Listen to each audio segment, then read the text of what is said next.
Ancient mode.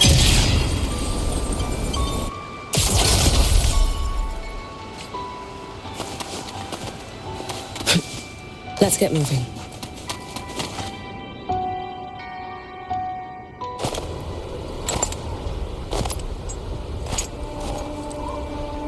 What are you looking at? Ah, there you are. Nothing really. I've just been wondering if I wanted to land another astronomical investment to study all the exoswarm coming off this giant mech. What kind of pitch would it take to make every major player in Solaris nod along and funnel credits into my pocket year after year? Have you figured it out? Not yet. My conscience won't let me think that far. Luckily, the man who can figure it out is back. The old man who promised me the blade. The head of the Space Trek Collective. The very same. But don't let the quick agreement fool you. He's already thinking 10 steps ahead. If Ishino Hado wasn't in such dire straits, he wouldn't have agreed to forge that blade for you so easily. Or at the very least, he'd have made sure he got his pound of flesh in return. I couldn't find the child. Time and space in that dimension are too fractured. My familiar lost its way.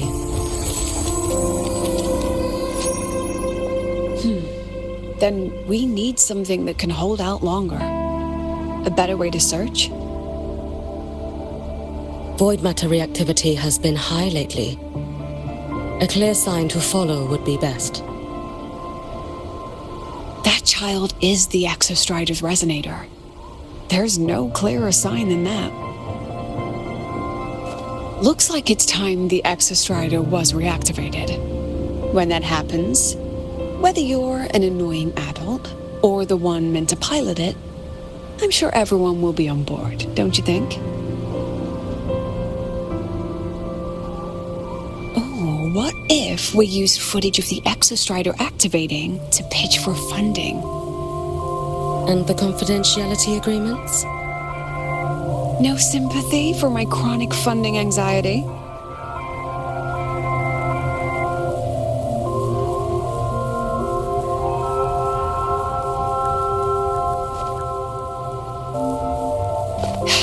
Fine. Go to Honami. I already approved your leave of absence. Why? To test the blade?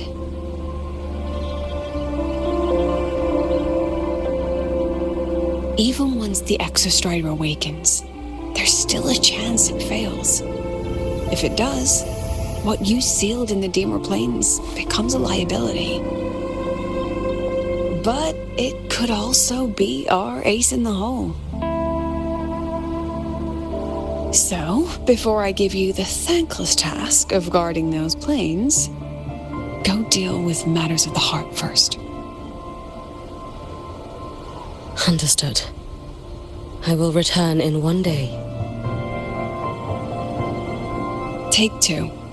Give yourself a day to look around. Go on. A Black Shores member will meet you there. I still have all of Dr. Luke's mess to clean up.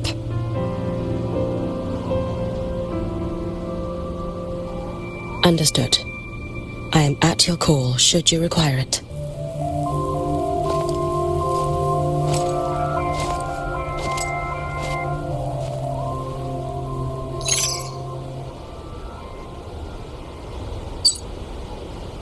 Yes, I'm listening.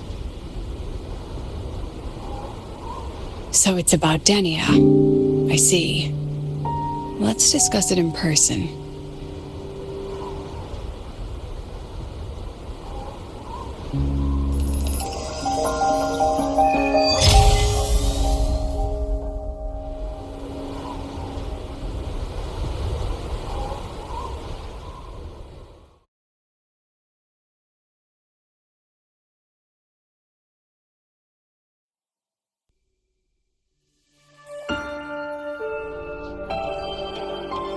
Lady Miko, can you hear me? Yes. You may call me Hiyuki. Understood, Lady Hiyuki.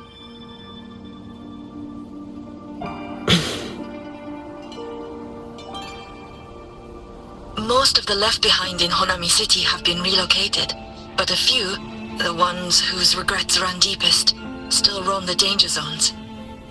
Their unfulfilled desires concentrate the lament's power. An incident just waiting to happen.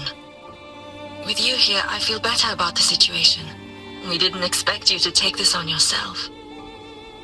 Protecting Honami is the duty of the Miko of Flaming Sakura. I thank you for your support.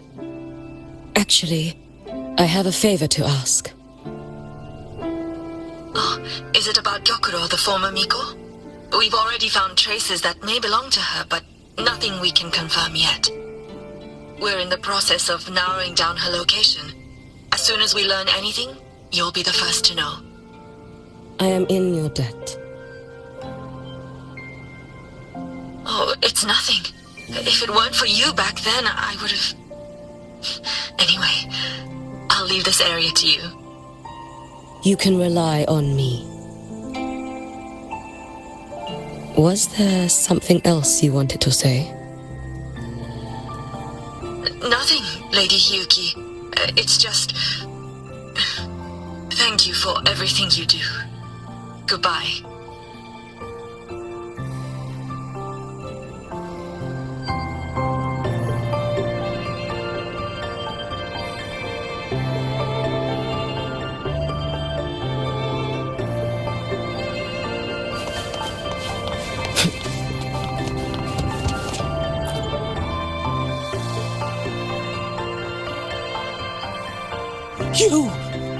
You are... Yes. Miko of Flaming Sakura, you're back! I knew those monsters wouldn't stand a chance. Everyone else thought we were done for, but I told them, don't worry, Lady Miko will come and save us. I'm sorry. I was too late. It doesn't matter. You're here now, aren't you?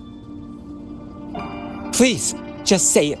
Say the Miko of Flaming Sakura has returned and that those monsters are finished. The Threnodian has retreated, but I couldn't. I couldn't save you. But you defeated it, again! And one day you'll drive it away from Ashinohara for good. Yes, I hear your wish. And I promise, one day...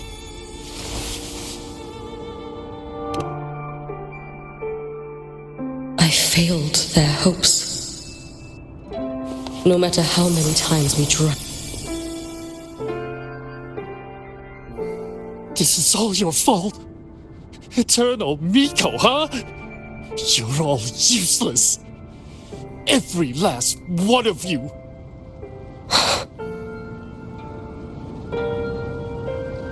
How do you even dare show your face in Hunhami? They're dead! Everyone's dead! I knew it! I knew the Threnodian couldn't be defeated. I should have run away as far as I could. Oh, Lady Miko, please! Do something, anything!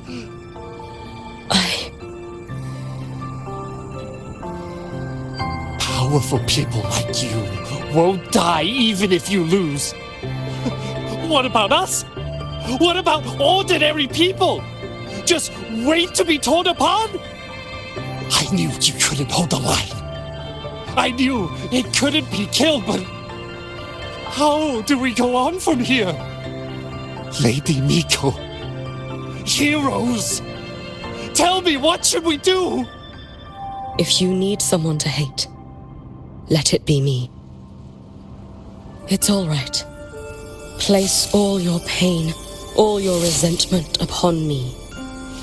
May your soul be granted a moment of peace.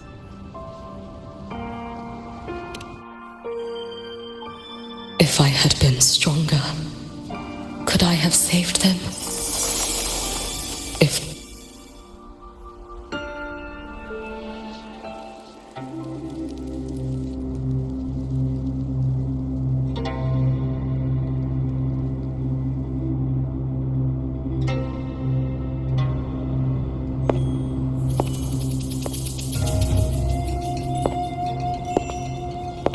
Lady Miko? Are you the Lady Miko?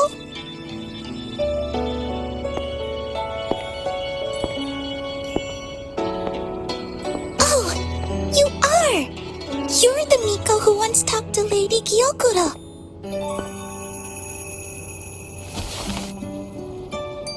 She told me about you. She said you're her most treasured family, just like my big sister and I. Your name is... it's... Hiyuki. Yes! Hiyuki! That's it! Such a pretty name, just like Lady Gyokuro's. My sister said if I hid here and prayed with all my heart, Lady Miko would come and save us. So... I've been waiting.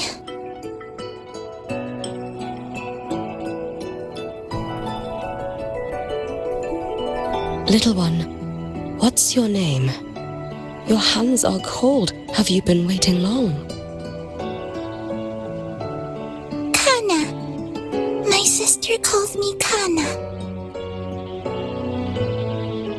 Lady Miko, you're finally here. But my sister... she... It's all right. I'm listening. She asked you to wait here, didn't she? Ah, she must have trusted you very much to give you such an important task. Task? Yes, a task. If not for you, I would never have found this place. You did well, Kana. You completed your task perfectly.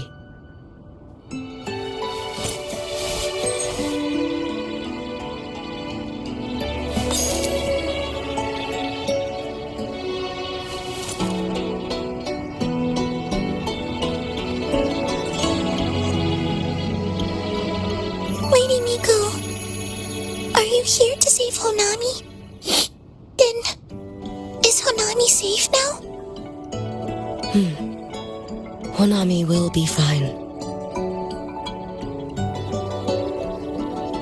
Sister said you carry everyone's wishes, that you're the strongest. I knew you'd come and fix everything.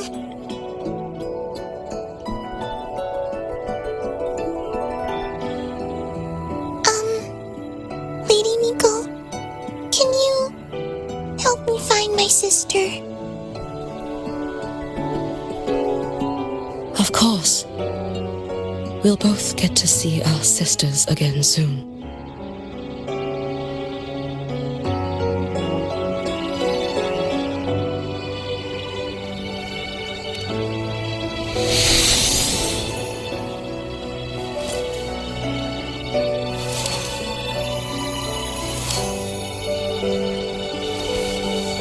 When we find her, let's eat red bean pudding. We make the best red bean pudding in the whole world. If you come try it, everyone will want some. Then you'll need to make a lot of it. Can you manage that? Pinky promise. We'll make lots and lots of pudding. Then, even if the Drenodian comes back, we'll have something to eat and we won't be scared anymore. It's a promise then. We'll make a lot of pudding.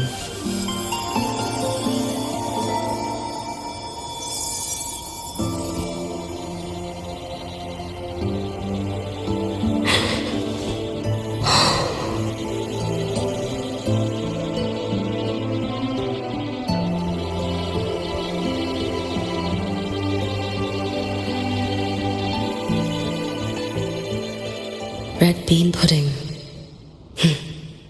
Gyokuro always did have a weakness for sweets like that. this time will I find her traces and truly set her free.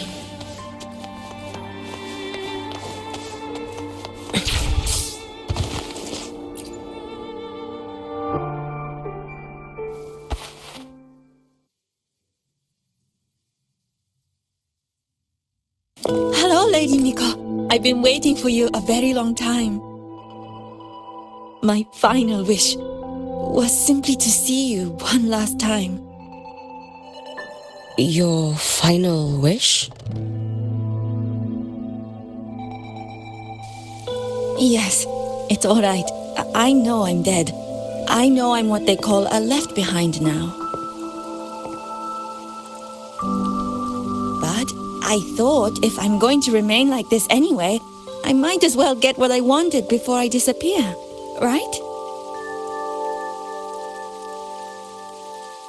I've heard of cases where the left behind remain aware of their state, sustained by powerful desires, but for such a simple wish.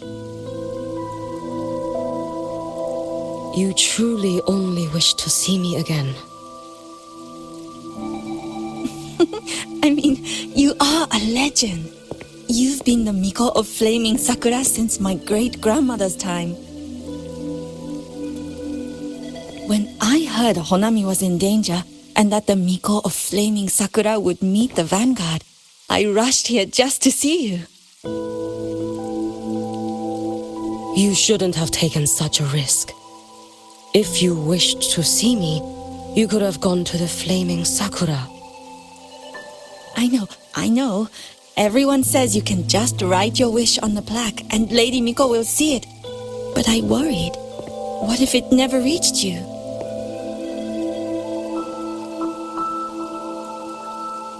So I came all this way to make the wish in person. I wanted to see whether it would come true.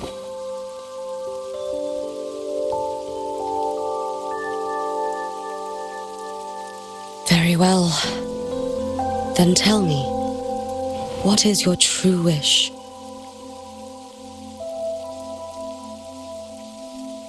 I wish for world peace, for people to stop living in fear of the lament. I want everyone to survive it. Lady Miko, my wish is that there will never be another Miko of Flaming Sakura.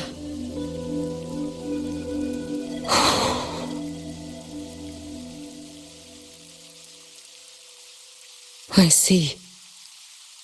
Then I promise you, this wish will be fulfilled.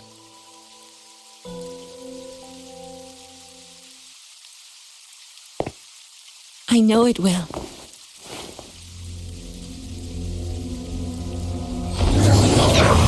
After all, you are the eternal Miko.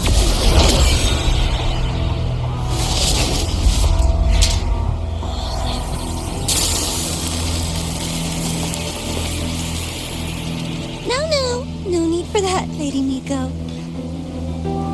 If you wished, you could cut down this avatar at any moment. But I think you'll find this far more interesting.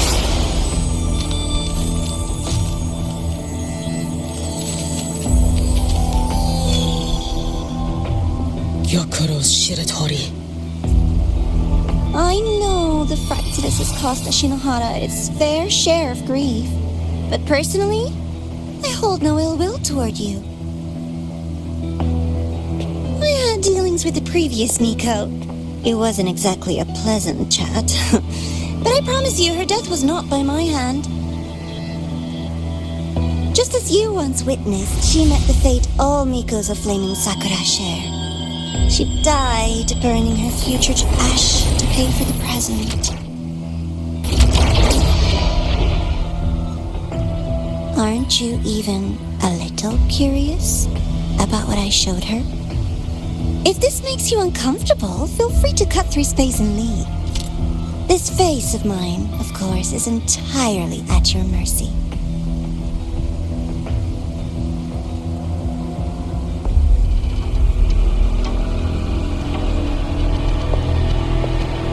No need to dull my blade.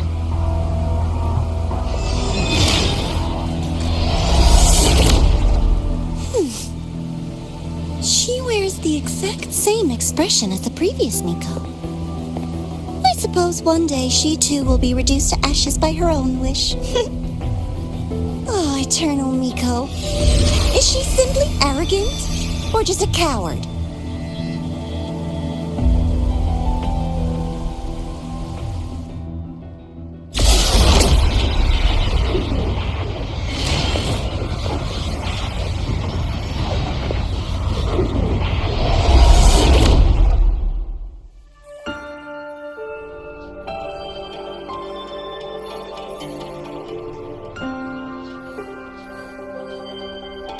A peaceful Honami. Why bother with such an illusion? Gyakuro.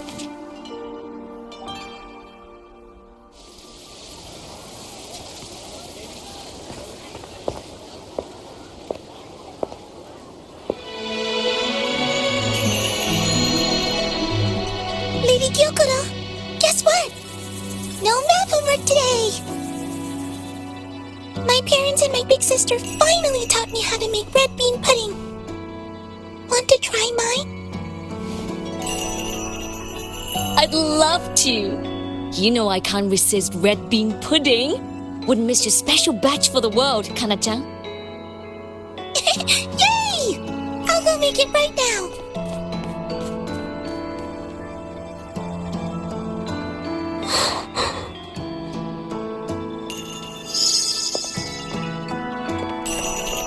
Anyway, I'm here. What is it? My. Can't a sister just want to see her favorite girl without a reason? That's not what I meant. There's that serious little face. I just wanted to chat. Always relaxes me. So, how are things at the Flaming Sakura? The usual. Many came to make wishes. The Thronodian's active cycle is almost here. Death will be a frequent visitor to Ashinohara once more.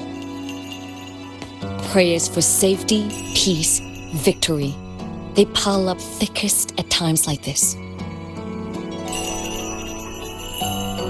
The Miko of Flaming Sakura is the bridge between people and the divine. A wish jar for all their hopes.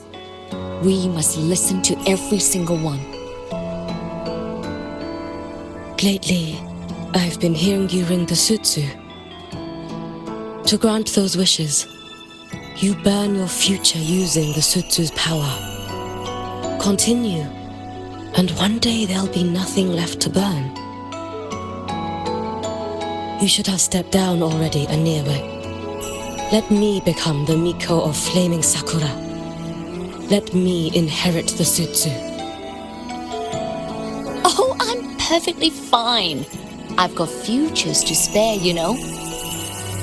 You tell me, little Hiyuki, what's got you so fixated on this? Don't tell me you're secretly in awe watching my heroics on the battlefield and...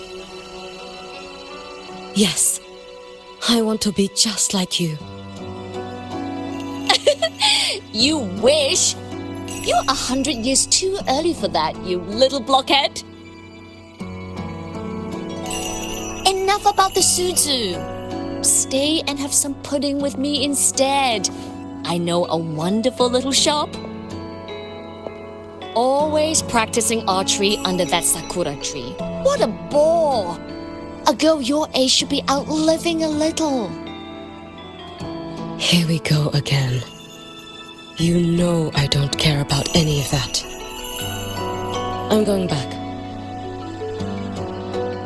You sure? Come on! Consider granting your big sister's wish. I only came because you called. I put my work on hold. I can't stay too long. Besides, I don't like red bean pudding. Huh? I keep forgetting you have the world's most boring palate. What a shame. I'll just have to enjoy all by my lonesome then.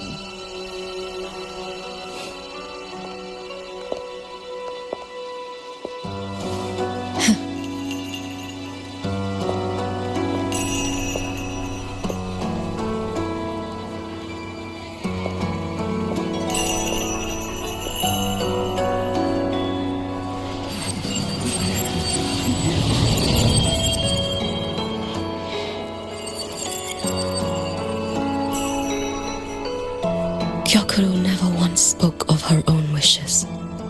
She lived only to grant the wishes of others. If only I had chosen to go with her.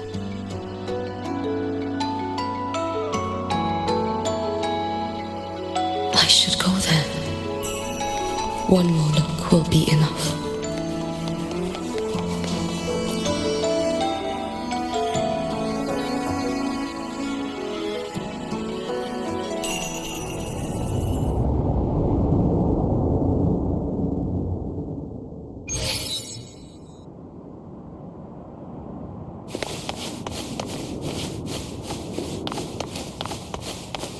Still regretting that you didn't step into that shop and try that red bean pudding with the former Miko, aren't you? What's your point? The peaceful streets of Honami, the sweetness of red bean pudding. You know none of it is real. The illusion didn't deceive you, Miko of Flaming Sakura. You were the one who deceived yourself. Desperate to play pretend? Why not commit? Please, this performance is only beginning. Miko of Flaming Sakura, do not forget the regret you carried here. You never forgot the lives you failed to save, nor their... You've been watching me? Among all the Mikos of Flaming Sakura, you're the most special. Only you could peer into the Sutsu and see a future so utterly pitch black.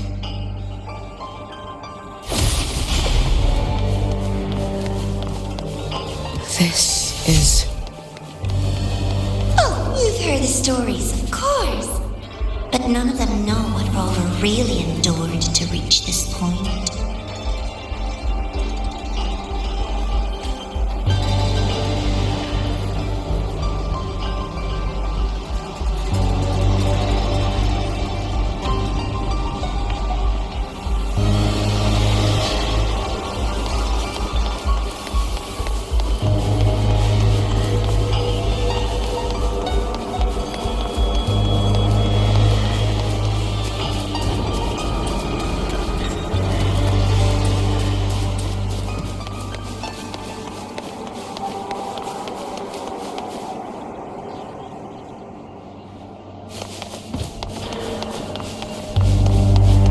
Rover.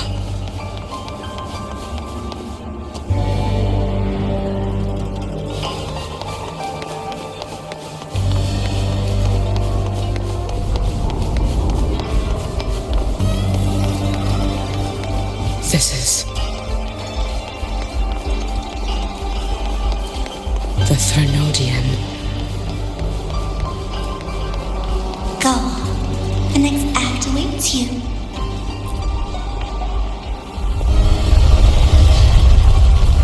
Don't waver now, Yuki. That instinctive revulsion you're feeling will guide you down a path diametrically opposed to my own. You must walk this road, just as you suspected. Both Jinjo and Honami once lay beneath the Threnodian's shadow. But only in Jinjo did the night give way to dawn. You...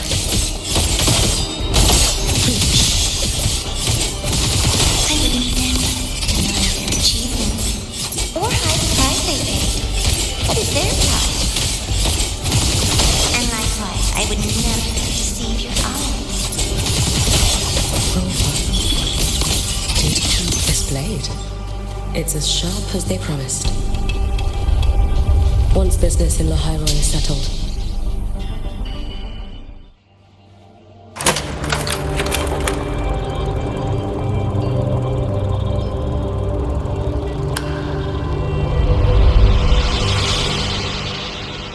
you needn't doubt.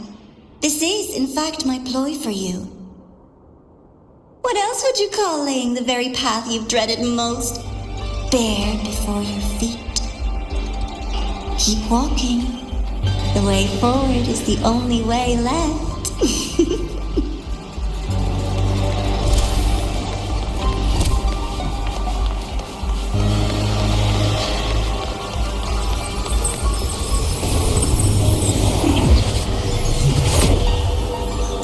The inverted tower. I read the reports. Another place reduced to ruin by the Threnodian.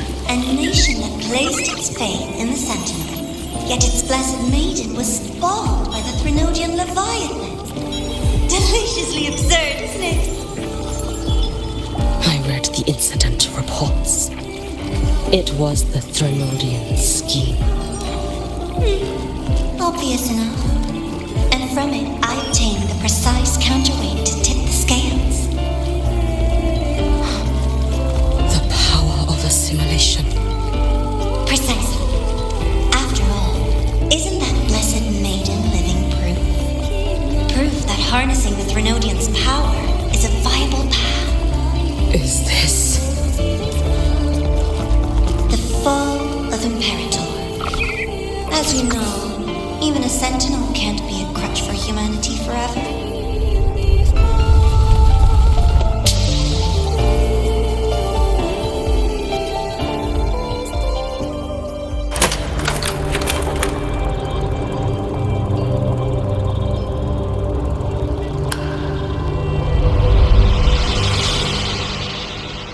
Now, why not step into the role yourself?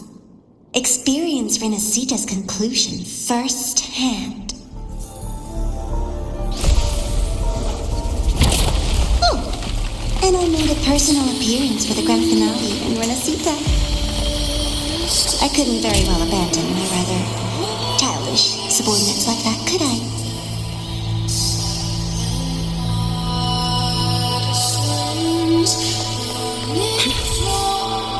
A light so blinding it lays bare all the film. The world where every prayer is answered. Just like a dream, wouldn't you say? every single time he succeeded in saving them? If only I could have. Ashinohara. A little sideshow before the end. You don't mind, do you? A life as fleeting as the first.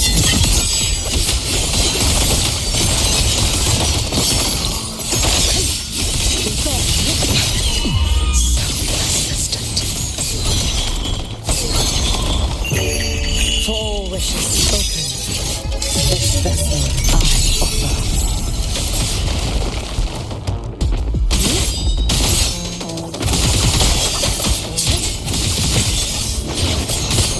Should have run. Lend me strength. Let there be snow.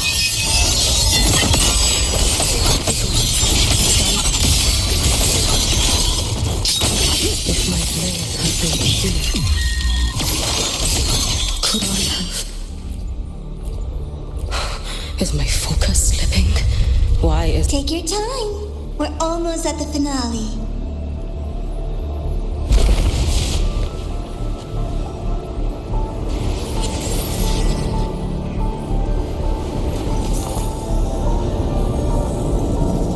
Come, let's go.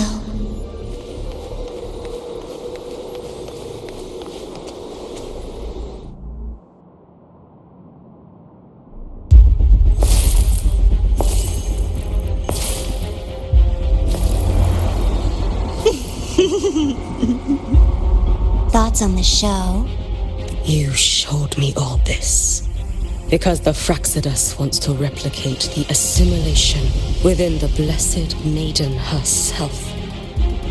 You want me for the possibility that I could become the Threnodian's resonator in the future. I won't deny it. After all, among all the Mikos of Flaming Sakura, only you can see through that Sutsu and see a future so clearly entwined with the Threnodians. That is your gift, your talent. It is a dangerous curse. From Ashinohara's legends and the Space Trek Collective's investigative reports, you know who Rover is by now. As a savior yourself, what do you think of his capabilities? He's strong. He can afford to be more effusive. Unlike you, who failed Ashinohara time and again, he is the perfect savior. But let's be brutally honest. This world doesn't have a second rover. He saved Jinjo and Renacita. But what about Honami? Solaris is full of dark corners like Honami. Places the Savior's light will never reach. You, Miko of Flaming Sakura, have a gift. You might not fear the curse of the Threnodian or lament. But what of them? The weak, those not blessed by fate, and yet, is it really fair to place the weight of an entire world on a single pair of shoulders? Solaris needs more saviors, doesn't it? I'm just using the Threnodian to bring more of them into this world. You mean you want to use its power the way Rover once did? I've tried before, but a miracle like Fleur-de-Lis requires a billion coincidences. And Mia? Nothing but the delusional ravings of Leviathan. Even the one that appeared in Renacita at the end was just a hollow, mute shell. But with your help, everything changes. You could wield the Threnodian's power just as Rover did. Honami would not be a ruin, and Ashinohara would finally have its true savior. I have to admit, your proposition is tempting. I desire vengeance against the Threnodian. That is why I seek greater strength. I stayed in Lahairoi to forge a blade sharp enough to kill it. But I will not discard my dignity as a human for it. I will not become the very horror I hate. Not even for retribution. You stand on Honami's soil. You stand on a graveyard of millions. Go on. Ask them if your dignity as a human matters. I think they tell you that simply staying alive is what matters. Eternal Miko, you know your limits. You've crawled through countless defeats, barely protecting Ashinohara from the Threnodian's assault. But what of the future? You are no savior like him. When you fall, who will take up the Sutsu? Who will walk this lonely, futile path next?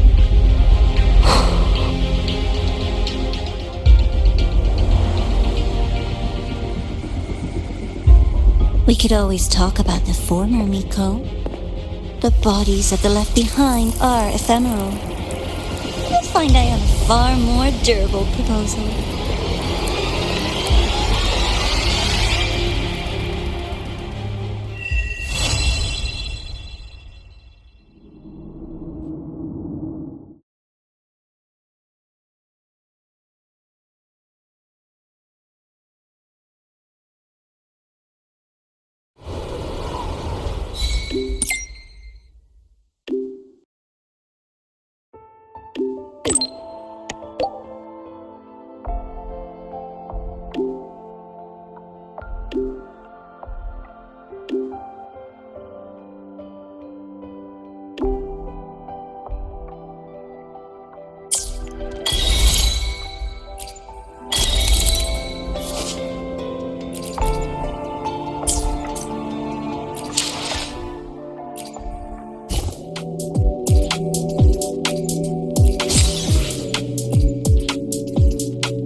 Candy. It's a new flavor. Sigrika and Lene suggested it. Great for lifting spirits.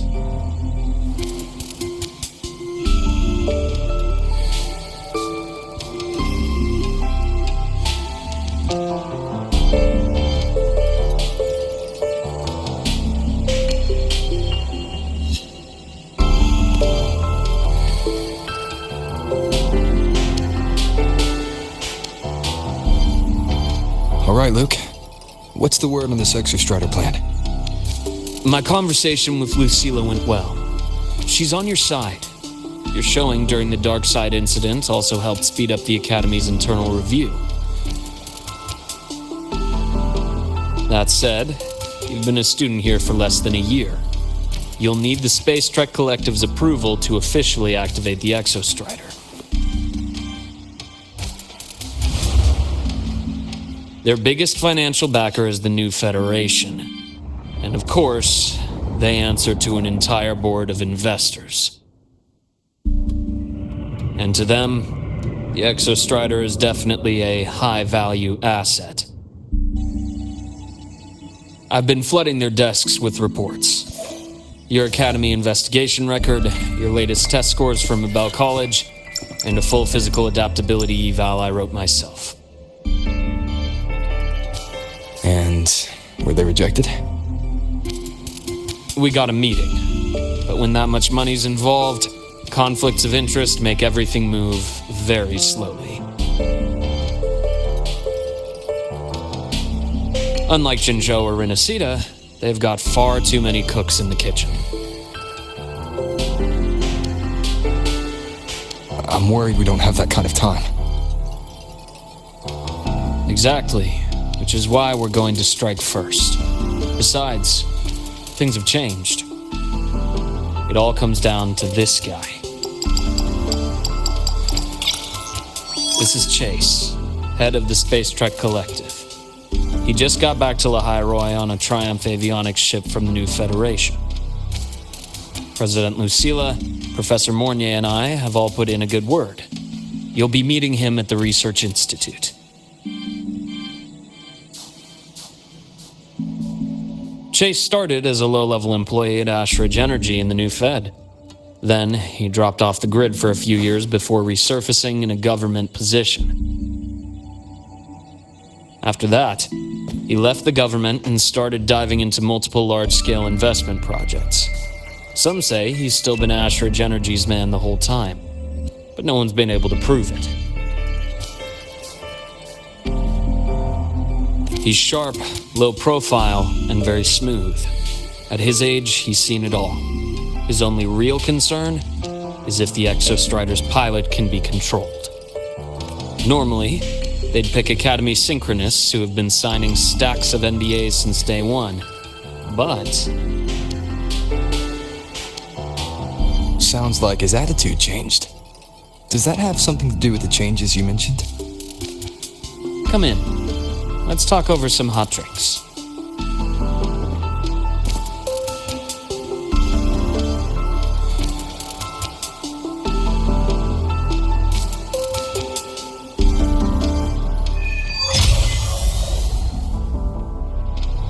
I heard Lucilla asked for your help after the ceremony. How did it feel working with her? Well, at first she was pretty dominant.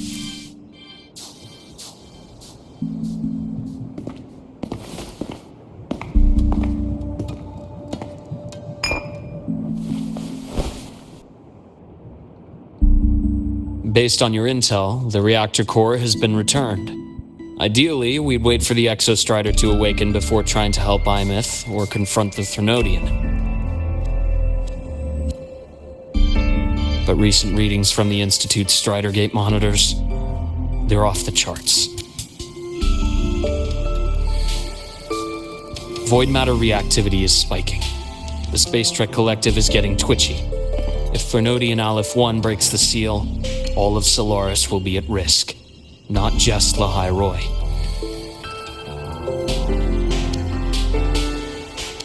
Now, the Collective didn't establish itself here without binders full of contingencies for a Thrnodian event. Problem is, every one of those plans would scorch decades of scientific progress. Which, in our case, actually gives us some leverage. Enough to have a real conversation with their head. Then I'll convince him. I'll show him that the lowest casualty count is the only one that makes sense. He'll have to approve me as the synchronist who pilots the Exostrider.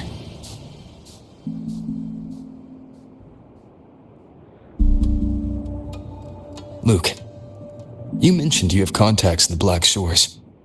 And this workspace of yours, it's secure, right? Guaranteed. What are you thinking? The High Roy is closed off from the outside world. Public comms are probably tapped by Fraxidus moles inside the Academy. And right now, I need a direct line to the Black Shores. I see. Give me a moment. I'll establish the link and leave the rest to you.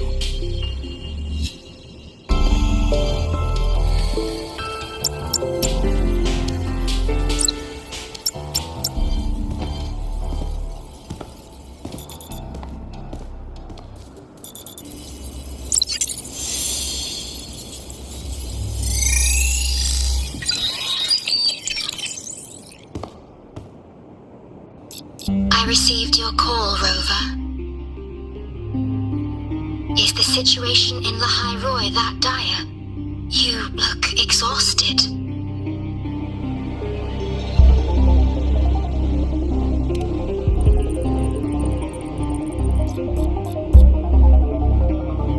My frequency loss has been resolved.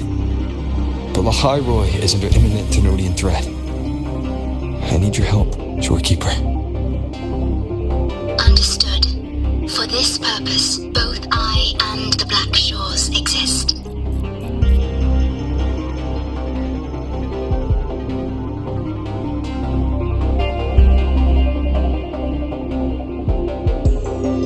Any additional intel on the Exostrider within the Tethys system? Verified or not, I need everything you have. I trust Luke. You can speak freely. Records confirm that Luke Herson has been providing critical assistance and intelligence to the Black Shores. I trust your judgment.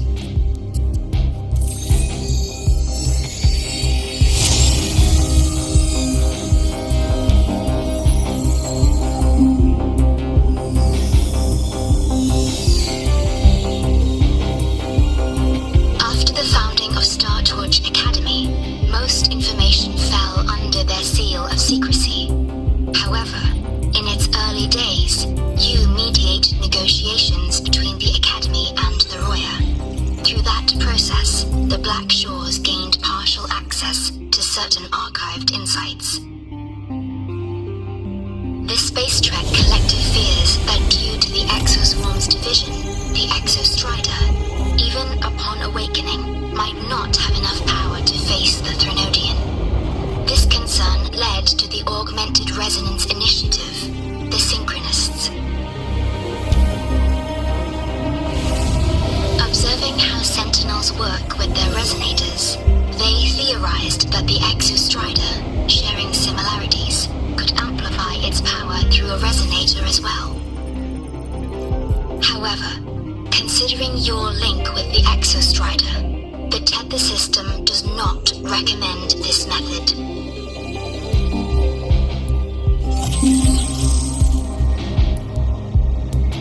We have intel that deep beneath La High Roy lies the keystone left behind by the Exostrider long ago. It rests directly atop the seal on the Strider Gate. You can think of it as a kind of lock. You do not need a cockpit to pilot the Exostrider. So long as its activation sequence remains unobstructed, you may pilot it using the keystone. Is it because I'm its orbiter? Precisely.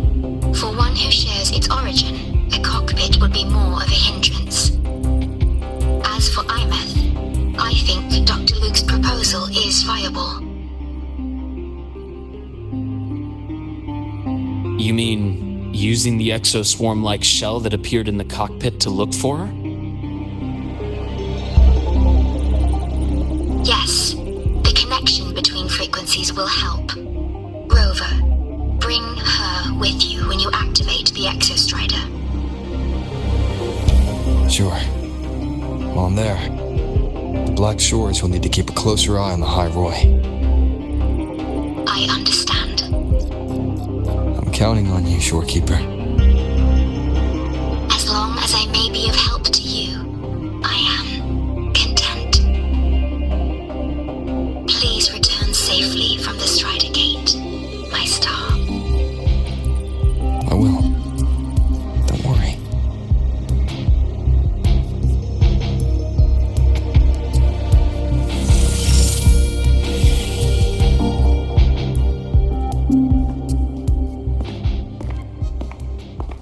I'll inform Lucilla. Take your time finishing that drink before you head out.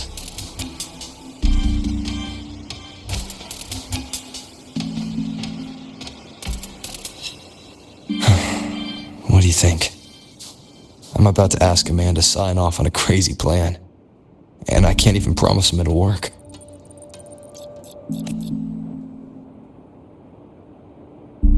Nobody has a plan they promise will work. If Chase agrees, it's because he's betting that you're his best option. Just take the win. At the end of the day, it all comes down to the person.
Transform.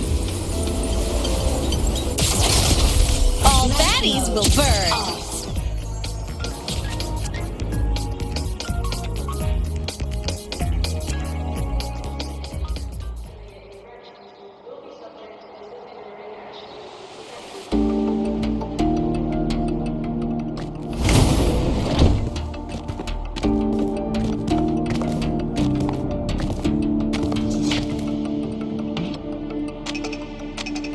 Mr. Chase, this is the student I mentioned, Rover. Our best hope for piloting the Exostrider. Save the intro, President Lucilla. We've met before.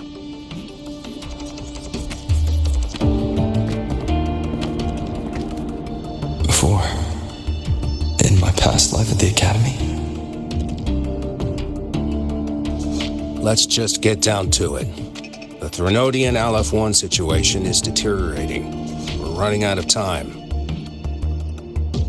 I wanted to wait for the Exostrider's self-regeneration to finish, but the clock has run out on that one. So tell me, Rover, why do you want to pilot the Exostrider? What's the play? To find Imeth and put down the Threnodian. Imeth. Name rings a bell. The one with the high sync rate. Her disappearance was a real loss for us. She's beyond the Strider Gate.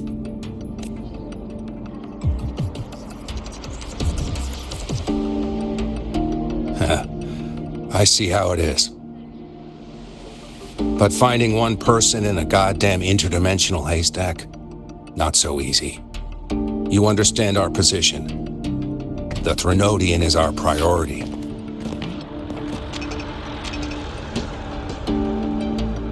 Stopping the Threnodian is my priority too. I'm gonna handle both.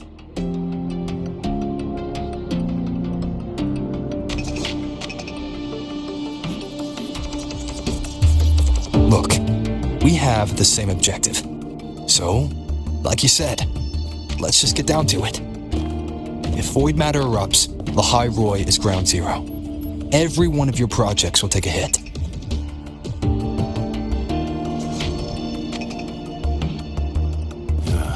Regarding Aleph-1, our intel is insufficient.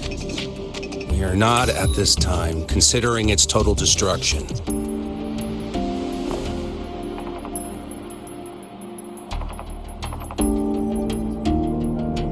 What we need is for the Exostrider to reinforce the seal on the Strider Gate. To do that, we need a qualified synchronist, and we need the Institute's drive replica. When that gets embedded in the Exostrider's chest cavity, then its repair is complete.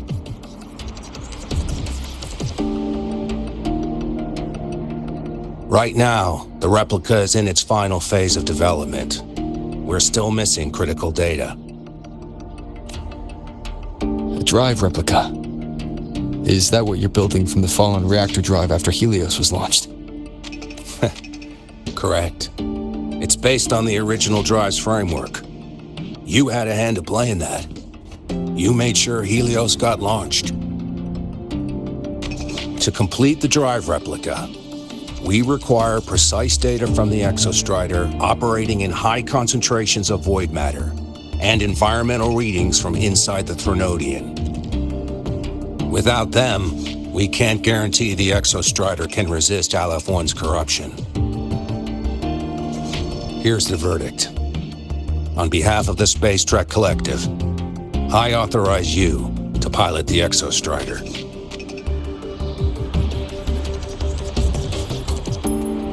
But remember, our objective is the data. We need readings from the high concentration zone to complete the replica. And your personal mission gets 10 minutes. That's the max duration our void matter barriers can cover the Strider Gate once it's opened.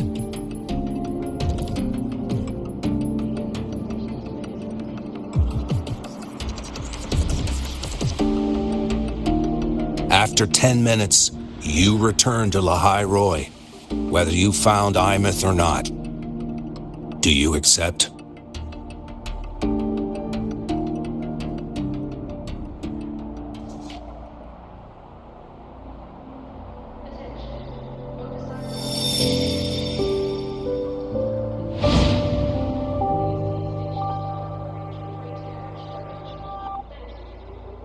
Deal. One more thing. I won't be using a cockpit. Just show me the way to the Keystone and have the Exostrider ready. That's all I need.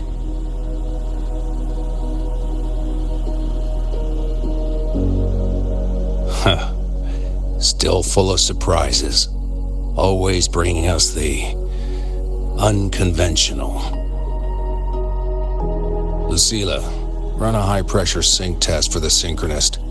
I've seen the physical eval, but I want live data for validation. The moment the numbers hit green, we'll begin preparations for activating the Keystone and deploy void matter barriers around the Strider Gate. There's something else. I need a favor. Go on. The Fraxidus is lying low, even after failing in the dark. That's what's on your mind. Well, I have an update. Remember Sigrika's friend? The somewhat lackadaisical one. You mean Denia? That's the one. She's gone missing. Our investigation points to her being the agent the Grand Archus had referred to. But don't let it distract you. I have a reliable friend keeping an eye on Fraxidus activity. You just focus on waking the giant. Leave the rest to us, Rover.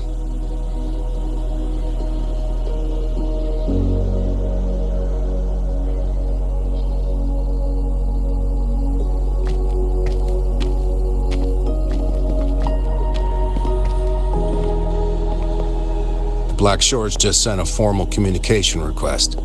They're offering full support for Lahai Roy's evacuation, if it comes to that. You handle it, Lucilla. You have a better read on the situation than I do. And you're better at talking with that student.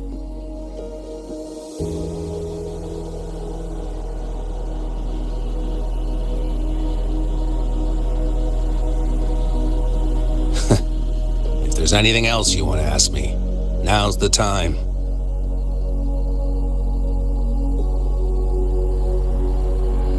I'm surprised you're placing this much trust in Rover, authorizing him so readily. Any particular reason? We're different, President. I'm a businessman, and businessmen trust their instincts for a good investment. The Threnodian could strike at any time. Given the circumstances, Lahai Roy may have to be written off. And with the timeline we have, relocating the Exostrider is impossible. If we're going to lose it anyway, why not let him take one last swing? Understood. We still need to prepare for the worst-case scenario. Of course. If this fails, we'll initiate the backup plan. Duskvale.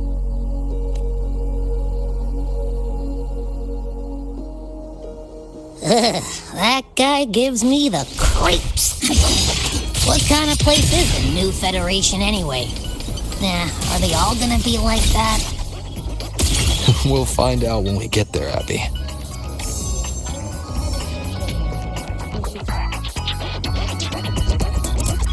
So you're that student, huh?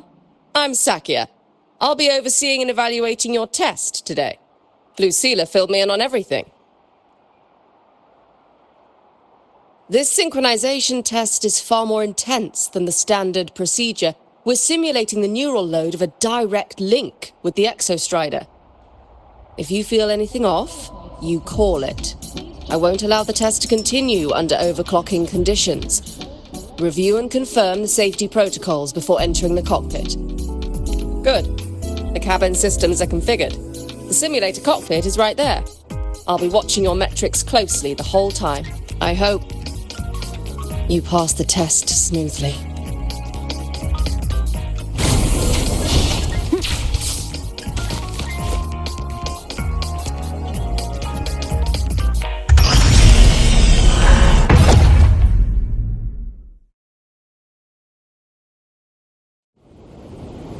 Neural network connected. Tactical model constructed. Resonator vital signs synchronized. One with the sounds.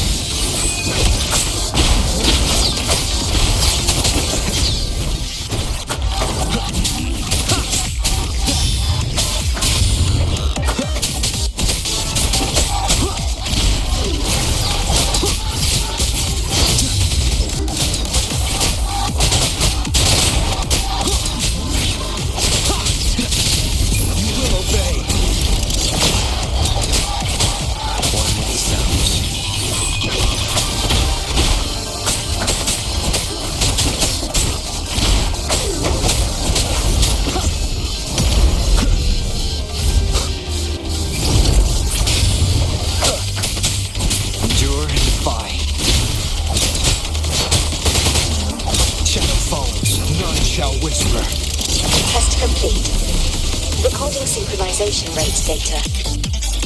Cockpit opening. Please exit according to the safety protocols.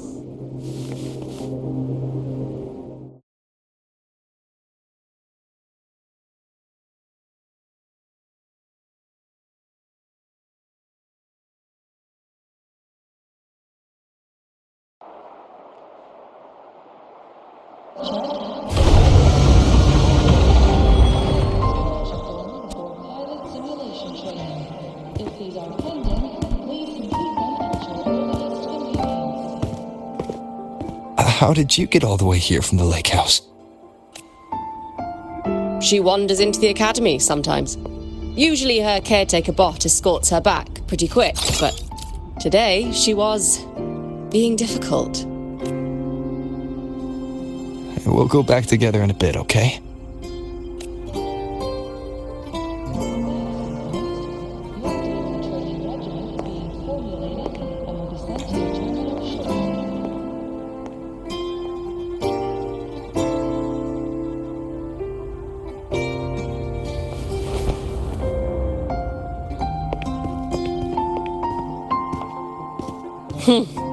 So the little terror can be quiet. Never thought I'd see the day.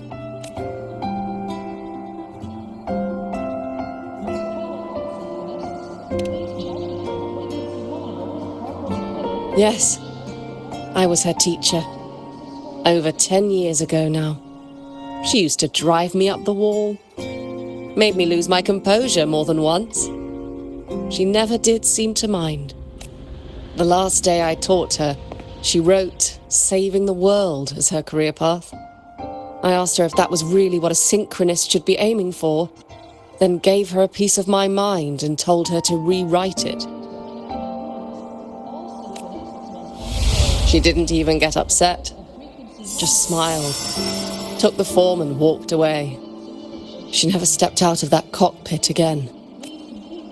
Now she's back, but not really. What a headache of a student.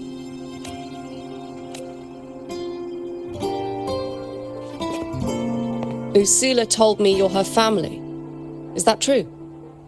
Yes. And you're planning to pilot the Exostrider and bring her back from the Strider Gate? That's the plan. Sounds like an absurd, bold, utterly delusional idea. No one knows what's actually behind that gate. I know. When Imeth went missing, the cockpit recorded an abnormally high synchronization rate. We couldn't verify it after she disappeared, so it was never officially logged. Your test results are just shy of hers overall, but in some sectors they're even higher. You've passed.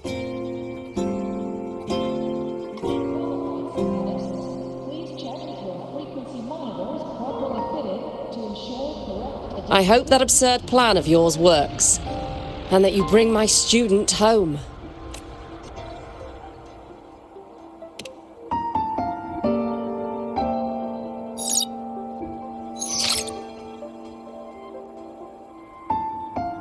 The results are out, but preparing the Exostrider will take time. You'll need to wait around 2 days. We'll let you know when it's ready.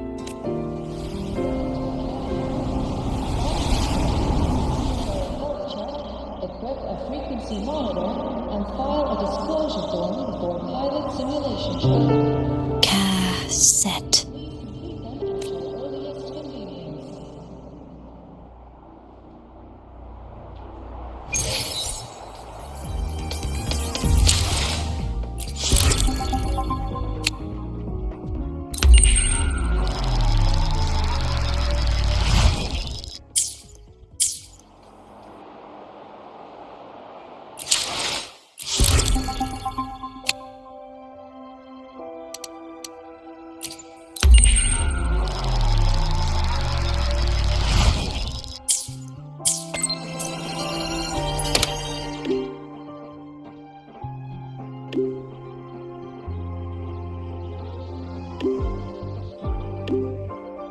So, we're finally going to where that giant eye is hiding? Yeah. And Abby, if you think it's stronger than you, don't try to be a hero, okay? I got this. But, we don't know how much strength is hiding behind that gate, huh? Our priorities are the data and Imeth. A direct fight with Aleph 1 can wait until the drive replica is ready.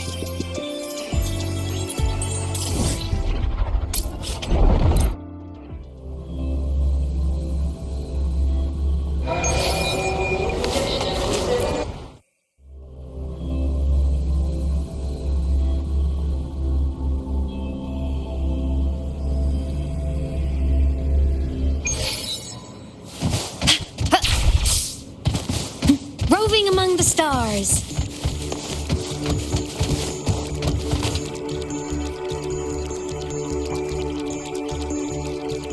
Hey, Rover, are you leaving now? Yeah, I was worried.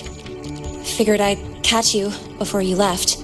So, you're gonna pilot the Exostrider. You feel nervous at all? I know you're awesome and all, but nobody's ever done this before. Nobody knows if the Exostrider will even move, or what else might go wrong. Everything's felt so heavy at the Academy lately. Teachers are stretched thin. Even the nearby exoswarms seem restless. Lene, are you nervous? Okay, fine. Is it that obvious? Look, after I aced the entrance exam, I thought, sweet, life's gonna be packed again, non-stop, like it used to be. But just when I was ready to finally be a student, my bubble popped. My brilliant student life, poof, and done. The Threnodian, void matter, the Frexidus, they're breathing down our necks. And I can't do anything to help you fight them. I just have to stand here and watch you walk into danger alone. It makes me feel totally useless. I'd feel worse if I tracked everyone in the High Roy into danger just to back me up. Of course, if things get really desperate, we'll have to face it together. But for now, when I look at all the students who came here chasing their dreams, I want them to stay students. Because... Whew, dang, that's a heavy title. We're in the same year, you know. But I get what you're saying. Making you waste time on a pep talk when you've got a world to save? I do need to grow up, but I won't just sit around. I'll be on standby. Whatever the Academy needs to support your mission, I'm in. And when this is all over, we're going for a drive. Can't wait for that day to come. Professor Mornier's up ahead. Good luck out there, my friend. Name your color. Check this out. Gotta go fast.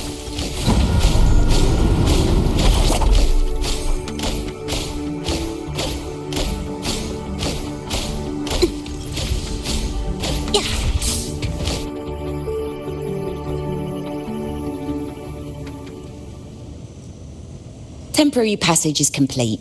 It'll take you directly to the Keystone. The Black Shores will keep a team on standby here at the Institute. If you need our support, just say the word. Thank you. We couldn't have built the data framework this quickly without your team's expertise. The High Roy is a top priority. A joint call by the Shorekeeper and the Tethys system. Oh, Professor Mornier, your guest has arrived. Ah, you're here. Is that the way to the Strider Gate? Yes. This temporary passage will take you to the Dima Plains, deep within Biarta Woods. Both the Strider Gate and the Keystone are located in the Solvane Heartwood at its center. President Lucilla has already departed with the advance team. They'll be waiting on the other side. And also...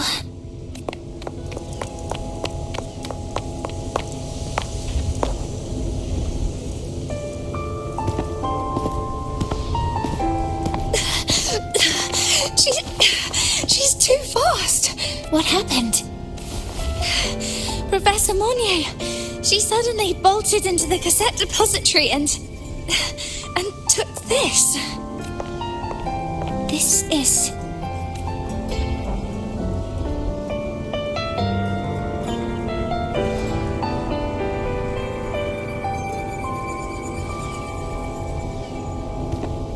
Can I see it?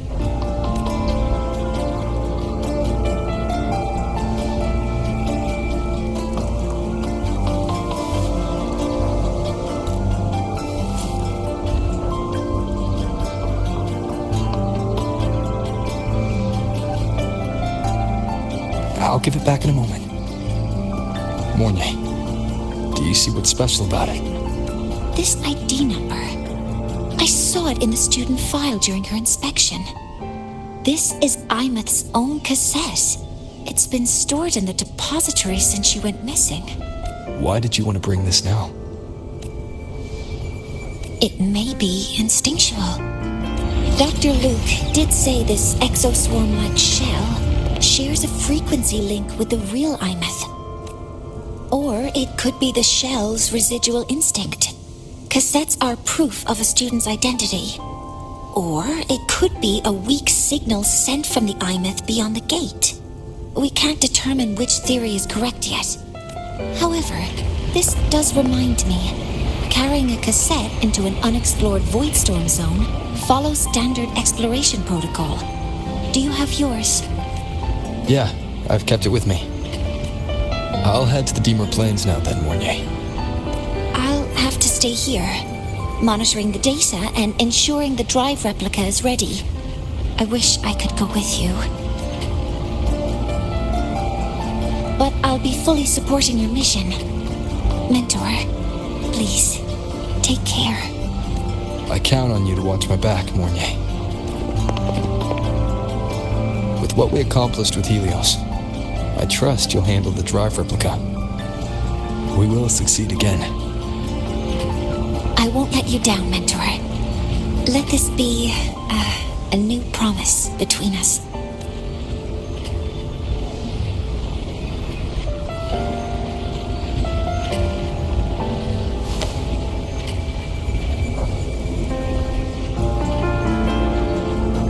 Let's go.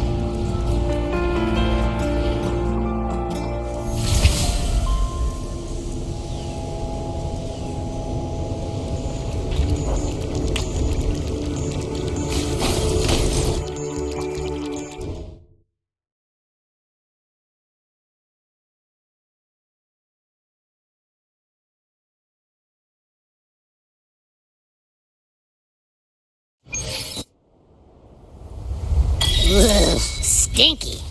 This place reeks. The smell of that giant eyeball's getting strong.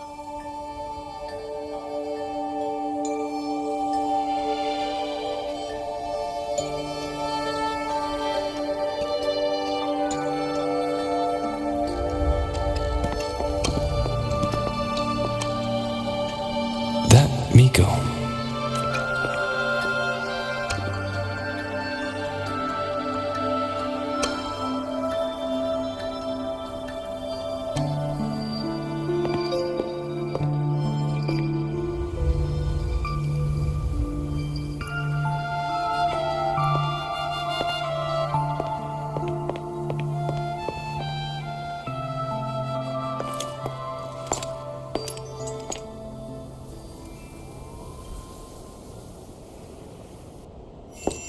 Wait, before you go, you should say hello to him.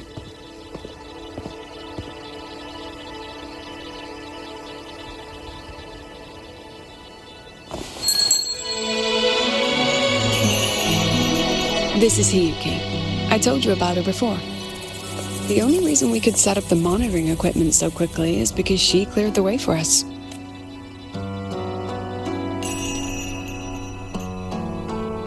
See that lingering frost? 10 years ago, a void matter rift opened in the Deemer Plains. Hiyuki went there alone and sealed it.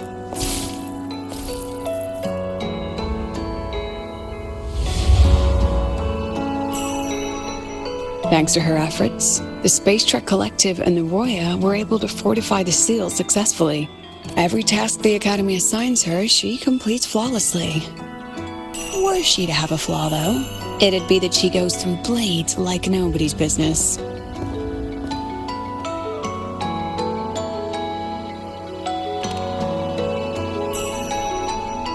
Yes.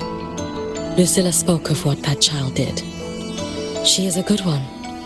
Strong. But her strength does not change the fact that she is a student.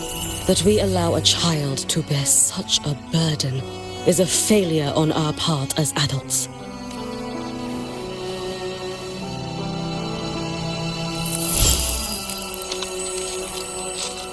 I sent this white bird to search the void matter's concentrated depths, and I am certain I felt her frequency. Somewhere in void space, she waits. The collective pursues what is right. But your quest to save the one you hold dear... that, I understand. Very good. But I'm afraid we can't say more than that, okay? Right now, both sides want the same thing.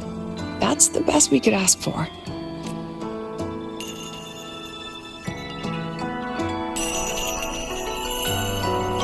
You were worried about the Fraxidus, weren't you? While you're beyond the Strido Gate, she'll handle perimeter security.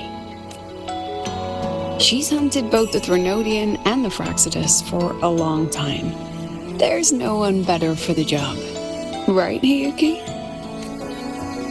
Yes. Those two Fraxidus members. I will track them down.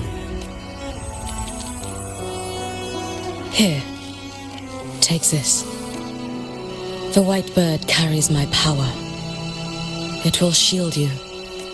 Should you lose yourself in the void matter, it will also guide you back. Hiyuki is part of Star Torch Academy's Special Response Force. She works from the shadows. She's been an incredible help to us all. If, in your fight with the Threnodian, you require aid, you may make a wish to me.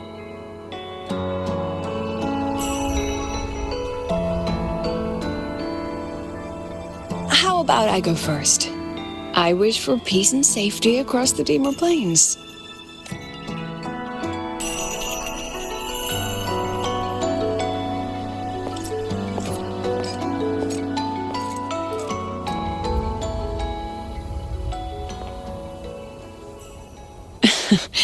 Hiyuki is the strong and silent type. Spend enough time with her, though, and you'll find she's rather fascinating. Why didn't you introduce us before? Why the reveal now? No point in hiding what's already in plain sight. Besides, you're both strong, and it's safer if you work together. What did she mean, make a wish? Just what it sounds like. But don't make one unless it's life or death.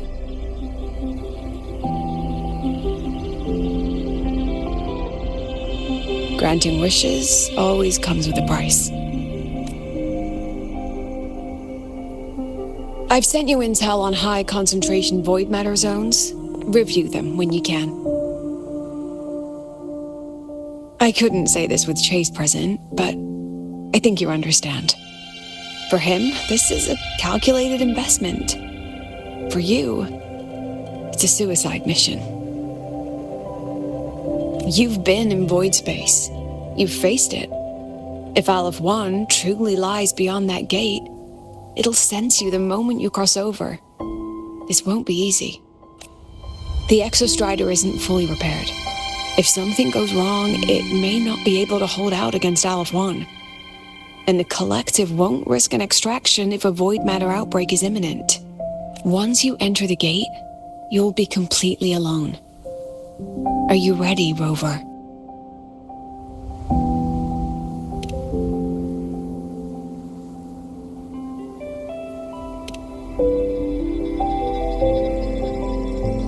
I've been in situations like this more times than I can count. If I only cared about walking away clean, I wouldn't have gotten this far. Or be standing here now. So, thanks for the concern, President.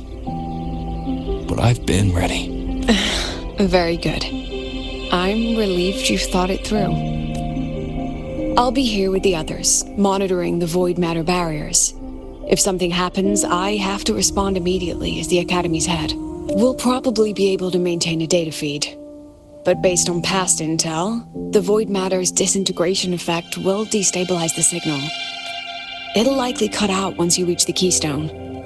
From that point on, every call is yours. I understand. President Lucilla, we've checked her condition. No signs of void matter contamination. She's stable. All right. Go on, Rebel College freshman.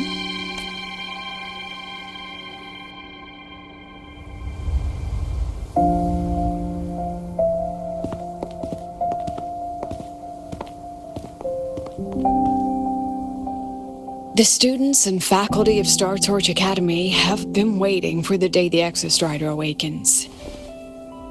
May you return victorious.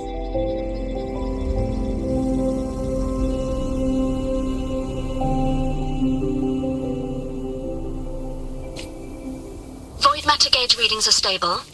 No abnormal fluctuations at the keystone. The signal's cut out. It's so quiet. Are these solid skin?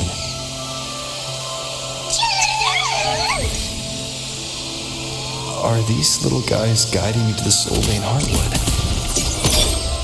Alright then. Let's go together. The solid skin merged into the roots.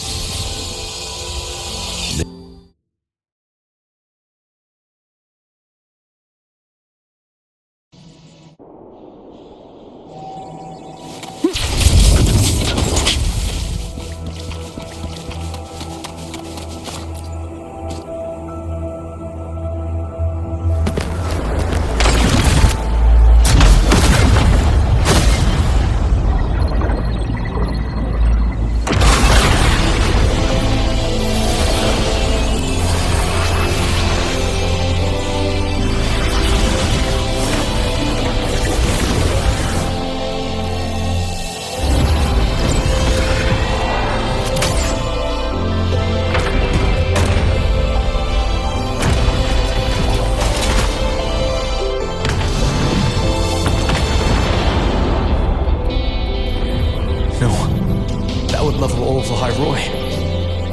Then there's only...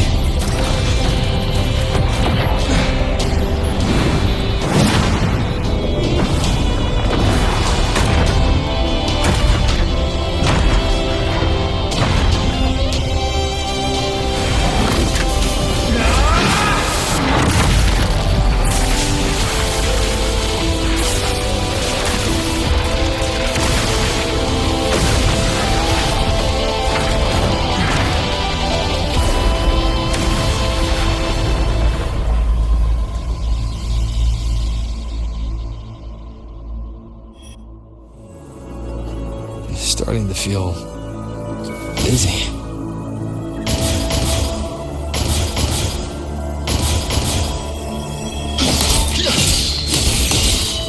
Imeth once said void space in the depths of the Thenodian's black hole is a higher dimension, like a kaleidoscope. Time and space here don't flow. They're tangled. Is all of this inside our form? Those figures, that space truck collected in royal clothing, they're reaching for some frequency. Is it Imeth?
the light of the origin point, we will bear it.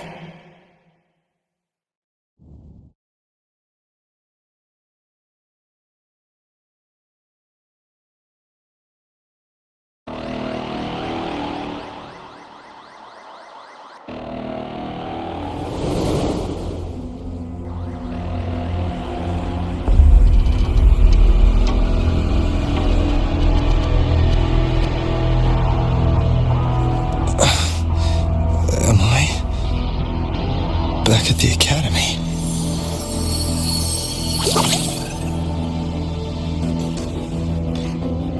Yeah, you okay? I feel terrible too. Something just yeeted us out of the Threnodian's gut. Rapid interdimensional whiplash is no stroll through the park, I tell ya.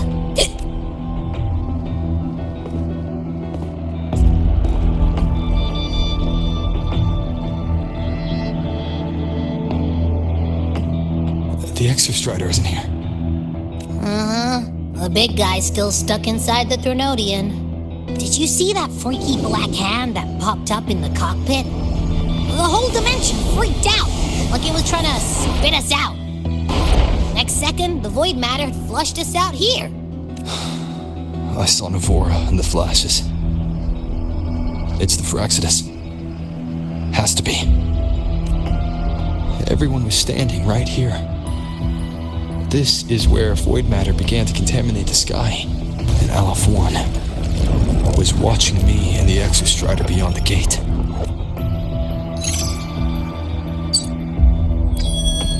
Mentor, finally got a hold of your signal. We lost contact for an entire day. Everyone's been worried. An entire day? Felt like minutes. Time distortion from being inside the black hole? Mornier, I'm fine. We had an incident. The Exostrider is still in, and now, even the Academy inside the void matter barriers is getting hit by void storms. What happened while I was gone? After you went in, the data transmission was perfect. We were celebrating, but not long after, void storms began to erupt. Even most of Lahairoi has been evacuated to the collective's escape pods, with Black Shore support. Those who remain are gathered here at the Institute. Whose eyes was I seeing through in those flashes? If they're the cause of the Thenodian's breach, could they be a harbinger? Like in Renacita? In that moment, that shell, she had the same look in her eyes as the real Imeth. Why was she so set on giving me this cassette? What was she trying to say? Looks like I'll have to open it up to find out. I'm coming to you. I brought something back from the other side. I want you to see it first. The Threnodian struck like a bolt out of the blue. We may not know why yet, but we need to figure out our next move together. Understood. We'll be waiting for you at the Institute. That's a lot of waveline messages. All from windows beyond the Strider Gate.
The Soliskin have swept the area. None remain in Bjartur Woods. Someone just posted a call for help on the campus's Wavesline group chat. I'll go back to run a final check later. Sigrika, are you sure you alone can handle it? Don't worry, I have my runes. They'll help me drive back any contaminated exoswarm. The Soliskin will guide me too. I'm coming with you. Finding people is one thing, hauling them back is another. It'll be faster if we take my motorbike. Status report, Professor Mornier. The launch orbit has been confirmed. The drive replica is projected to launch in 16 hours, at which point it will initiate Duskvale.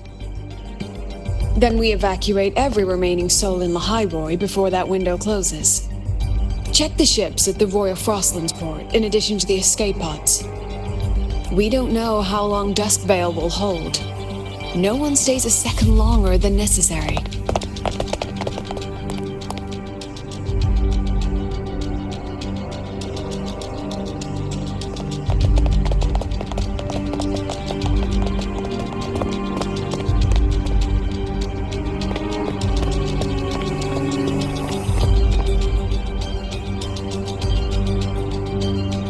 The Exostrider.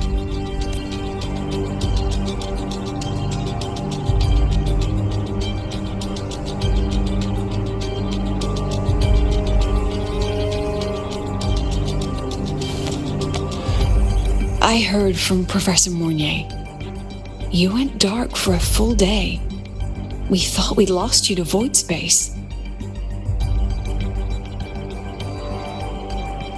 Activating the Exostrider before it was fully self-regenerated was a massive gamble.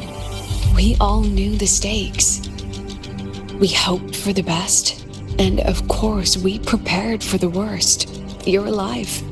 That alone is good news for all of us. No time to kick yourself now. I've got a mountain of work waiting for you, Rover.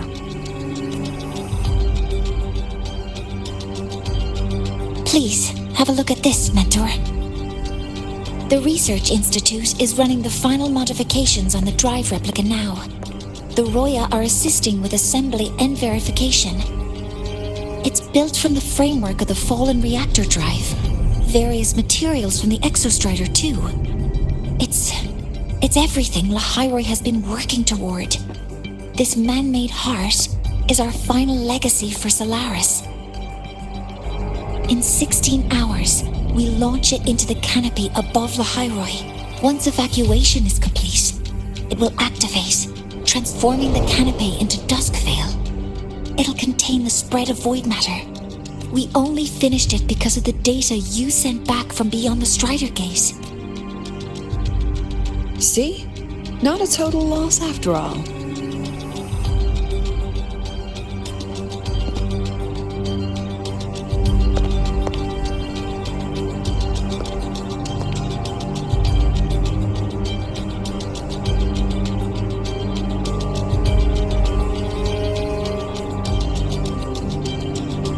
Thank you. All of you. About what I experienced beyond the gate. There's something I want to show you. I don't think she gave me this cassette for no reason. Whether it's her shell, or Imeth herself, she was trying to tell us something. A cassette retrieved from within the Threnodian. Now that is intriguing. Professor Mornier, is the analyzer in the cassette depository still operational? We can head there now.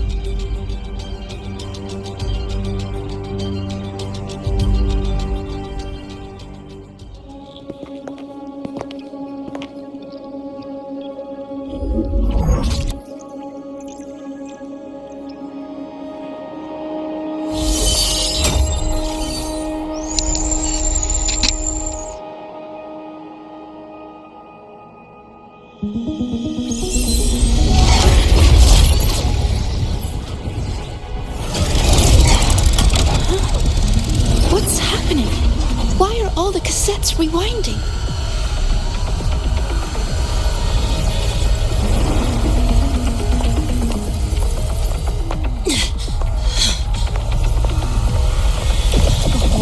bank's going nuts. Every screen is flickering. Oh, the data volume is far beyond the cassette's capacity. It's as if thousands of people left their records in it.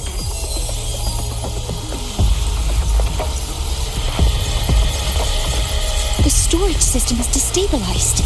It's now flooding data into every archived cassette in the room. But this isn't memory data. Aside from the corrupted junk, the compressed mass consists of coordinates. Coordinates? From beyond the gate? Are they locations inside the Threnodian's black hole? Based on your report, Mentor, conventional space-time doesn't apply in void space.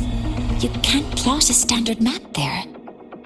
If Imeth went to these lengths to give us this, she wouldn't have made it impossible to follow. What if they're coordinates in the High Roy? If such is the case, the origin might be... Please, allow me.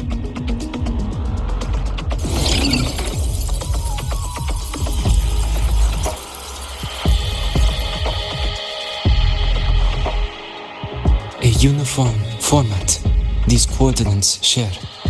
I have verified 150 points using Sundermere as the origin.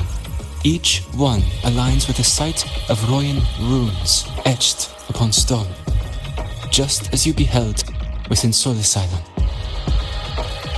Forged by the Exostrider, these patterns are. Void storms do not affect them. We have only glimpsed fragments of their meaning through the lens of Soul Asylum. I see.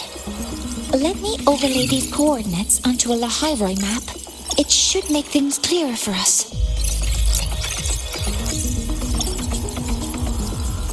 Done. Using Sundermere as the origin, the distribution looks like this.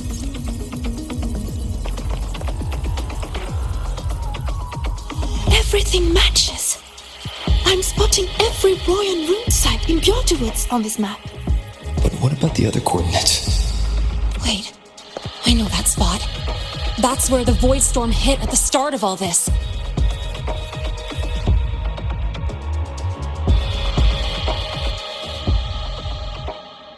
You know, that time when we first met.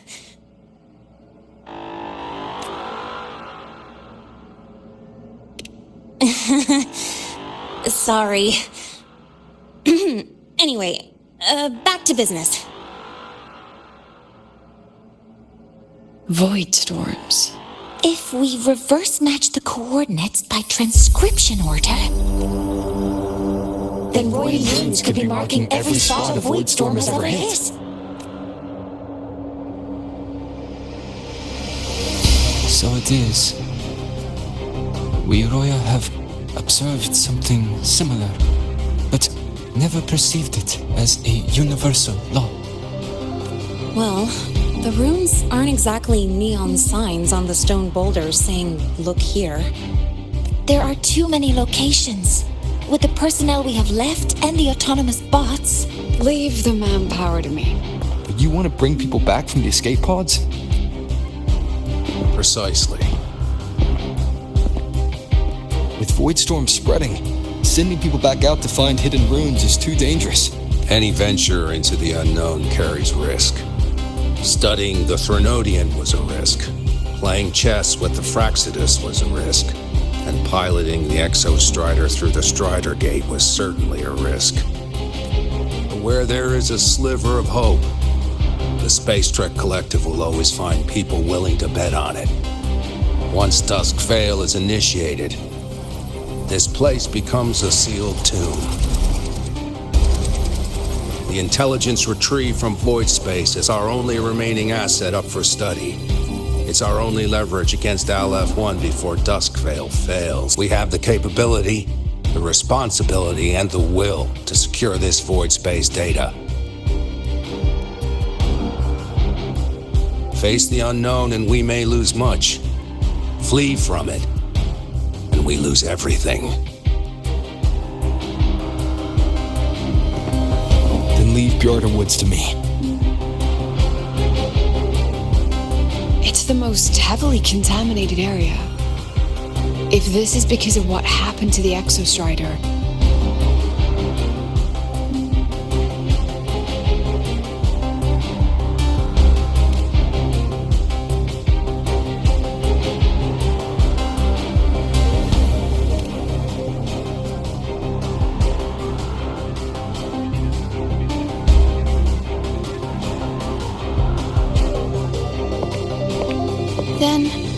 then please give me your hand, Senior.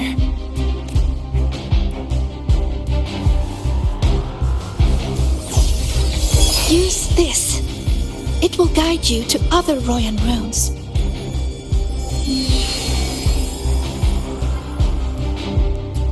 Oh, and take this one too. It's for protection. With it, you'll definitely come back safely.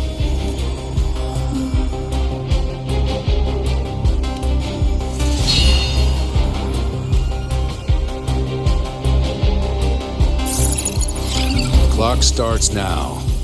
Recover all Royan runes before Duskveil gets initiated.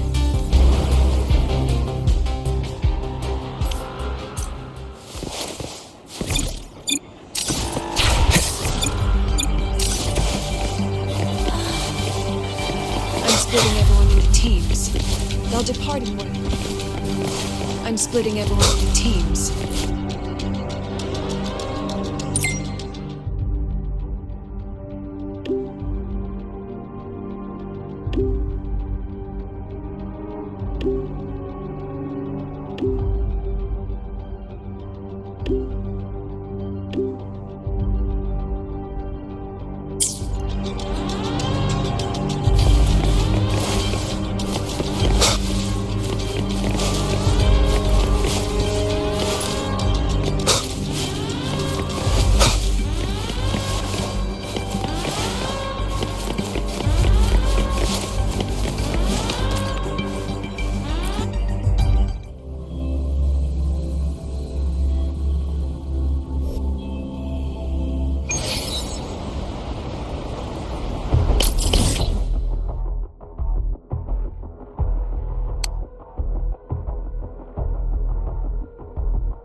According to the map, the first one should be around here.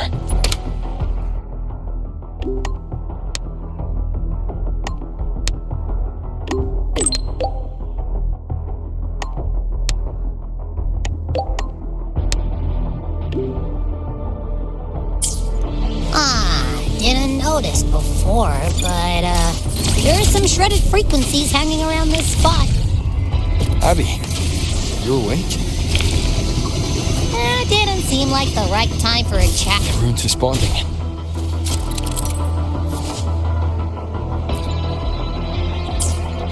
Whoa, something's glowing over there. Those outer rune fragments. Line them up just right, and they might connect with the runes and the boulders. Let's try.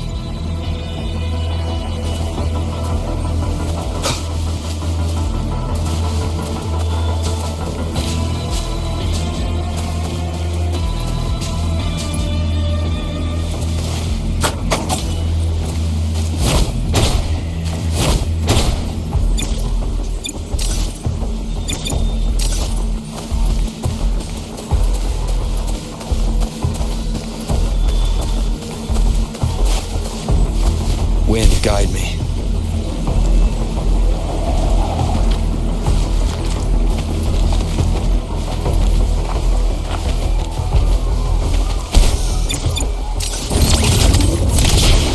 The rune's responding.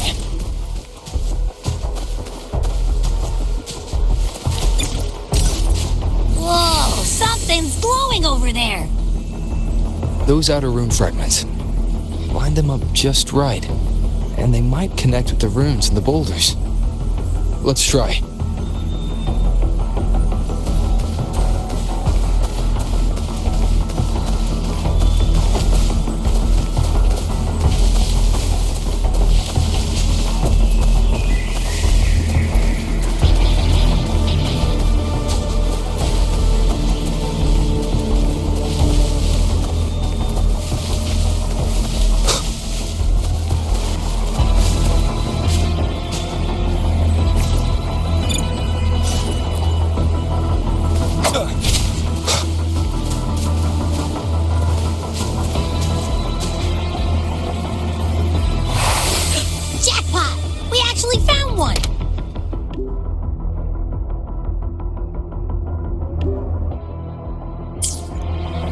Good.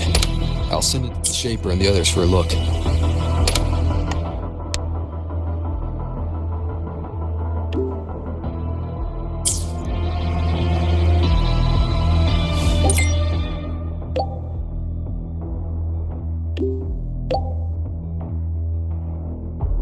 All right, on to the next rune.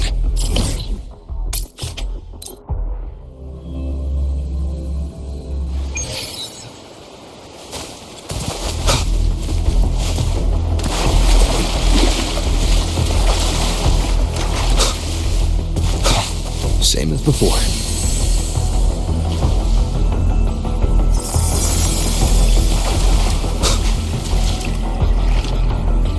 According to the mission details, there's still one left.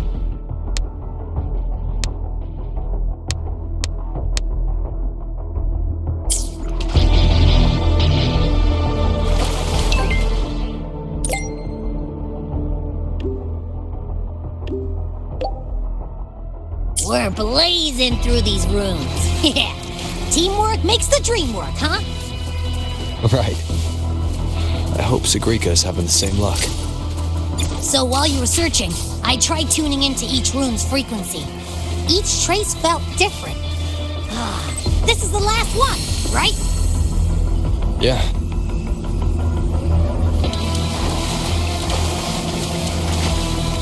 All done. I'll send it to Lucilla and head back.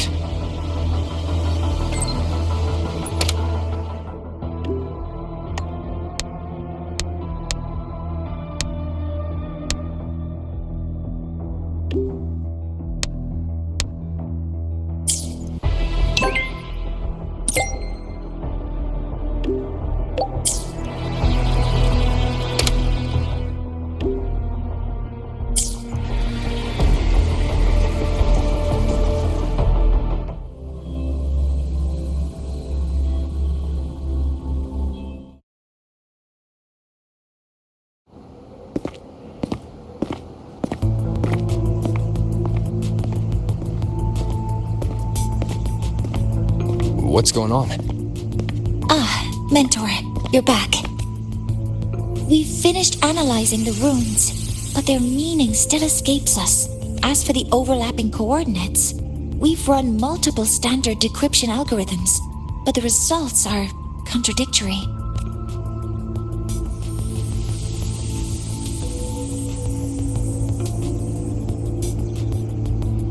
I'm no rune expert. But we have one here, don't we? She resonates with them. Who? Wait. Me?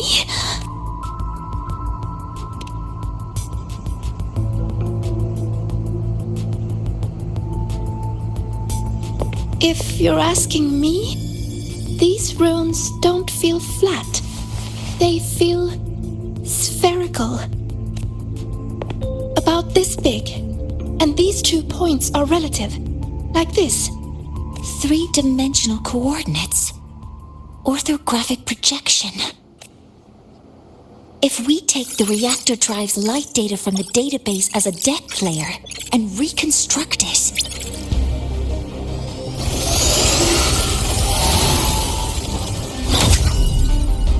a map forms. The Royan runes are conveying a spherical map.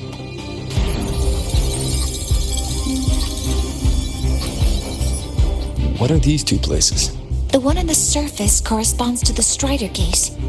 As for the one at the center, there's too little data to confirm, but by geometric definition, it's the origin point of the entire map.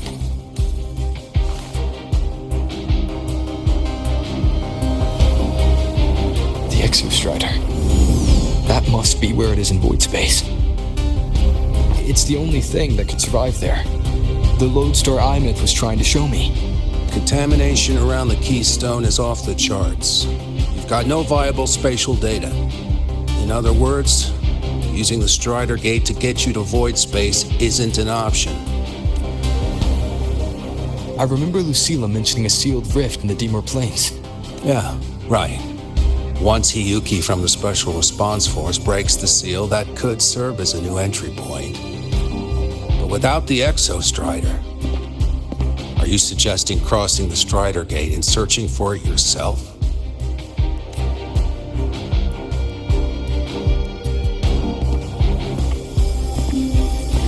Now that we have a concrete map, I should be able to retrieve the Exostrider before my power of separation gives out.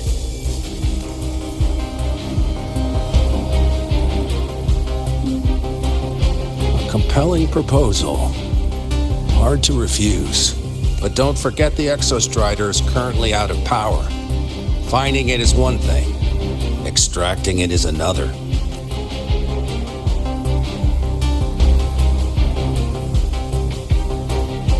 We set a hard deadline.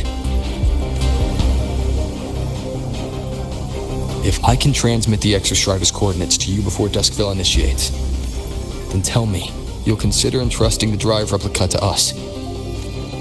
Consider, huh? So you're handing the choice to us?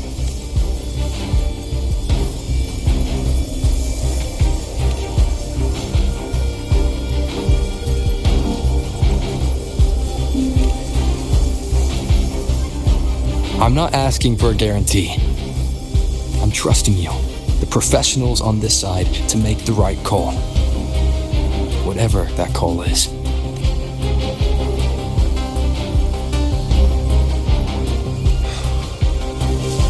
The Exostrider's value justifies the risk. I agree to your proposal.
Here, this is the Deemer Plains map, updated with the latest intel.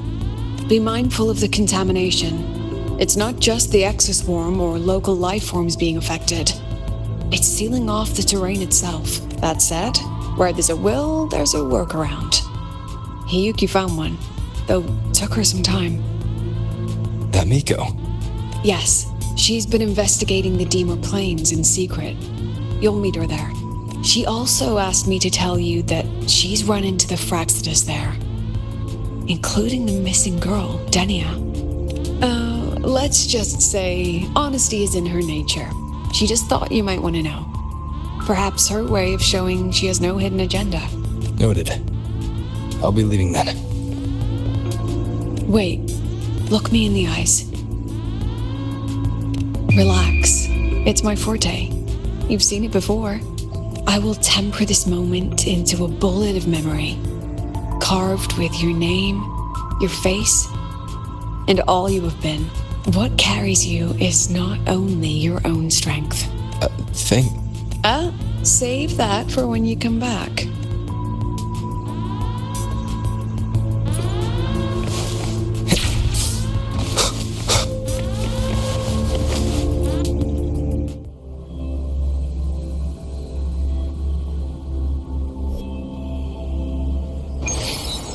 An entry point hidden in the Deemer Plains. Time.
It's already been totally contaminated by void matter. It might be worse than I thought the lower I go. But the frost seems to be slowing the spread. That frequency, it feels like Hiyuki's.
Void matter contamination is bad. It's not looking good for the Solaskin. And this white bird, did Hiyuki leave it here?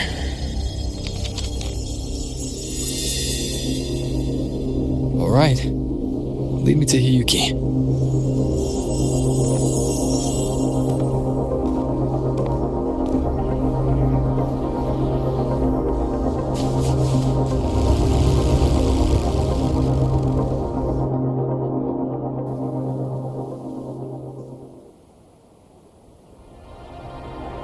Where is it leading me?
She hasn't gone far.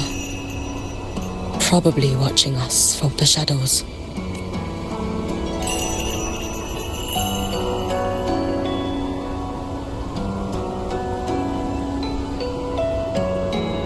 She seemed like her grip is slipping. She was already like this when I last encountered her, shortly before the void matter surge.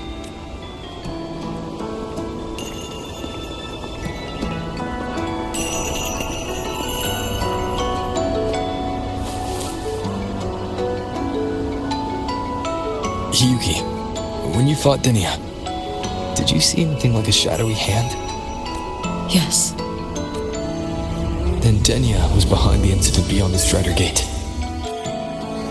Could she also be responsible for the Academy's void matter surge? Lucilla contacted me. She said you intend to return beyond Strider Gate.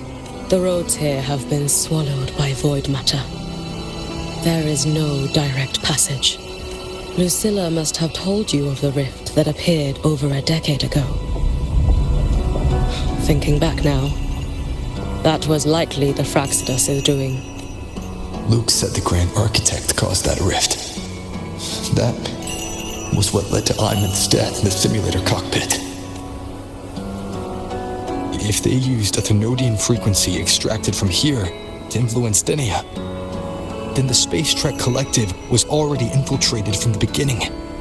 The Thenodian surge now could be their attempt to force the girl to master that power. Or perhaps that power within her has simply broken its leash. Long ago, I sealed a portion of my own power there to help aid the Solvane Heartwood resist the Thenodian. Break the seal, and you will pass through the rift to reach the void matter depths beyond it. Understood. I'm relying on you. Let's go. Time isn't on our side.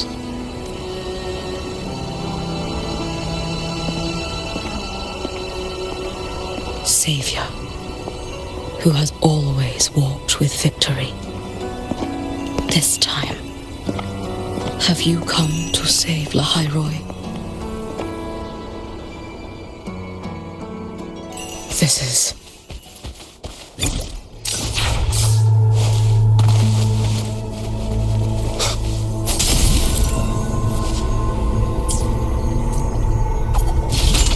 Is it trying to tell me something?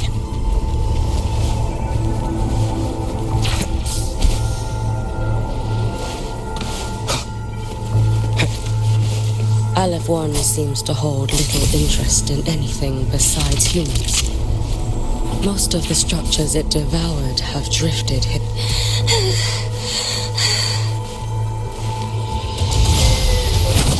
It's that girl. Be cautious. Denia! Can you hear me? I will handle this.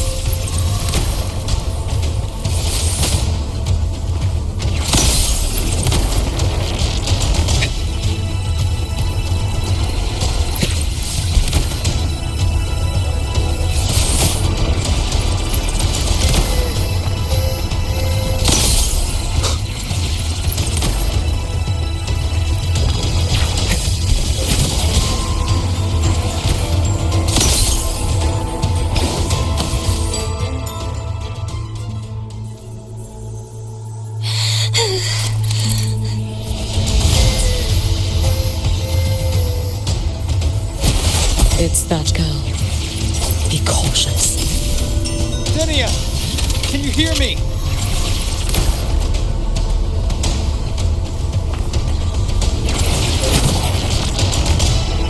I will handle this.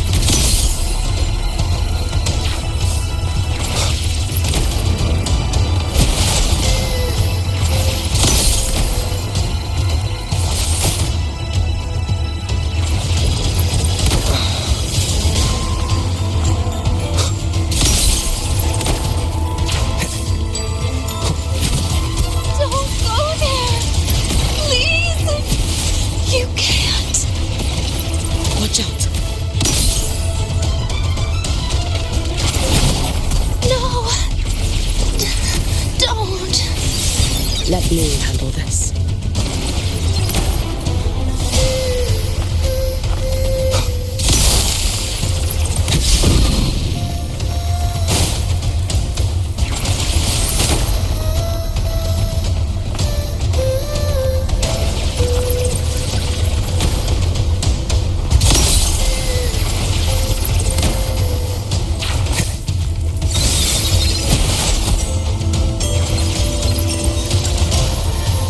It's fine.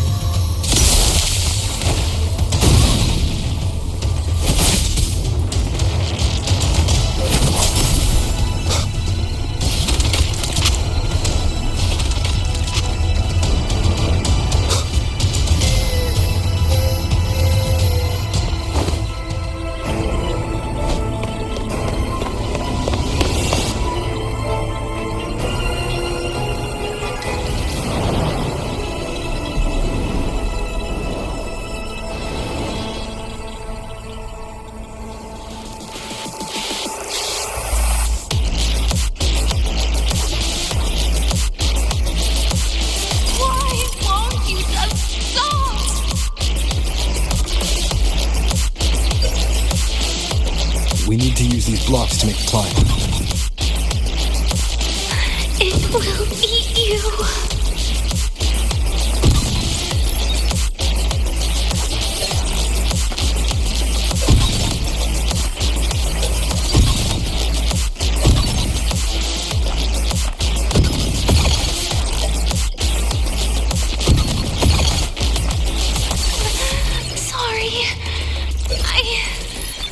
You really shouldn't go. I sent you away. So why? So it was you, Denia. The one who pushed me out of void space.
Playtime over.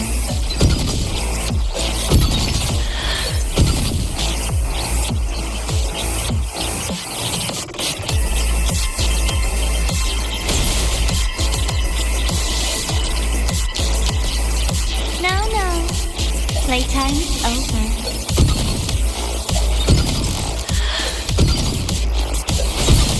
Come back to me, sweet girl.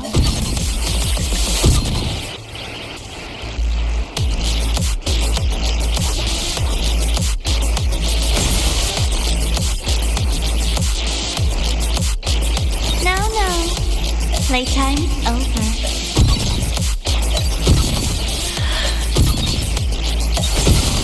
Come back to me, sweet girl.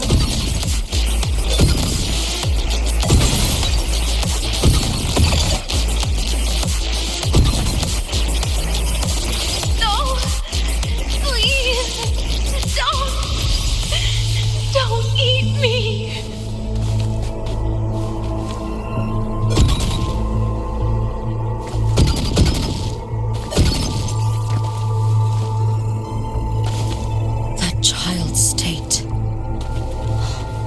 She did not appear to be under complete control. It was Denia herself who stopped us. Let's go. We need to get up there first. Have you been watching over Denia here? Yes.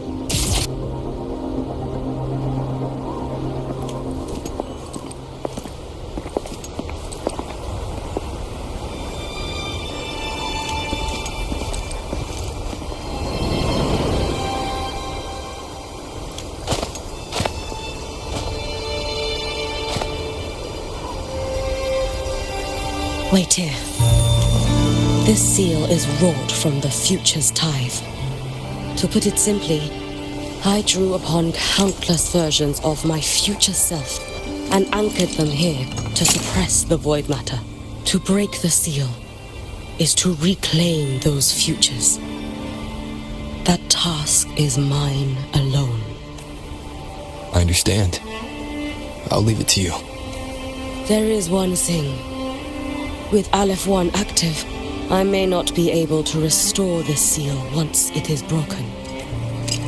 You choose the most perilous path at the most perilous time.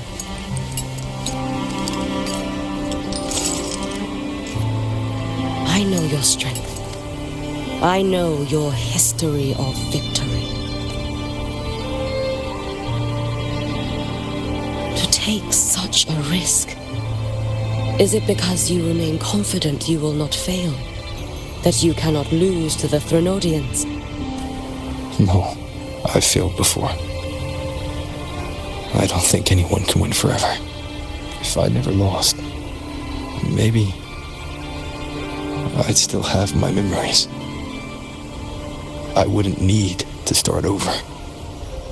And Solaris would be free from the lament. I do this because I can. And because someone has to. And what if you fail?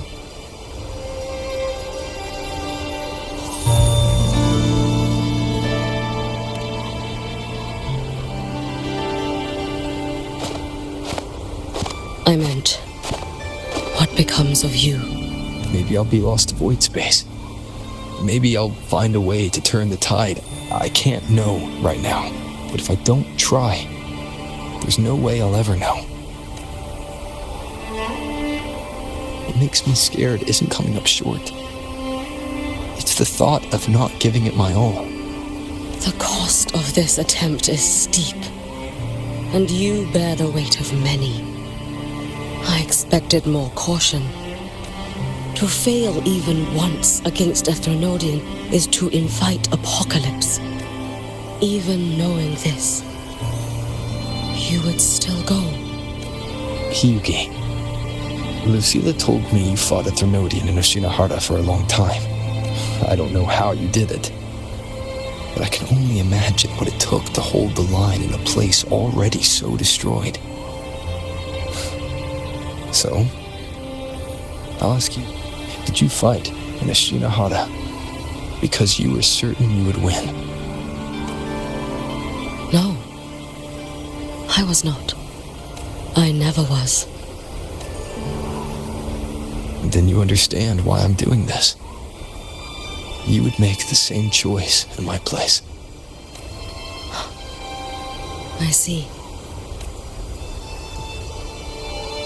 I will attend to the seal of flaming Sakura. It will not take long.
Let me help! No need. I must do this myself.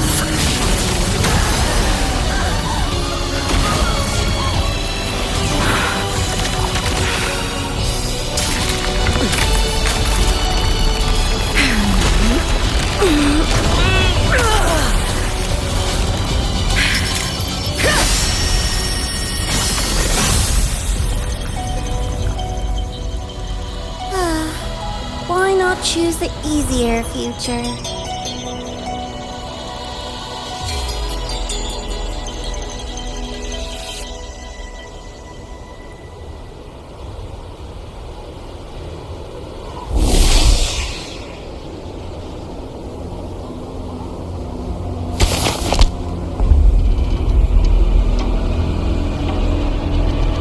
The girl. It's been a while, Miko of Flaming Sakura. And you as well, Rover.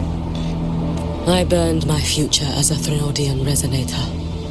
Your plan holds no meaning now. Every step in our dance has its purpose, Lady Miko. Our paths have crossed often, but in my design, this is our true introduction to each other. Because at last, I have a masterpiece, worthy of your attention. You infiltrated the collective for Denia and Hiyuki. You wanted Leviathan's power to merge them into one. Denia was always a Fractidus creation. She is honored to be used as intended. A creation? The Mia disappointment made me think. If I could just create a superior vessel, one refined by a Miko spirit, perhaps it might bear the full might of a Threnodian's power. As for the outcome, you would know better than I, Lady Miko. Wordplay won't change your failure. Leave, you tedious avatar.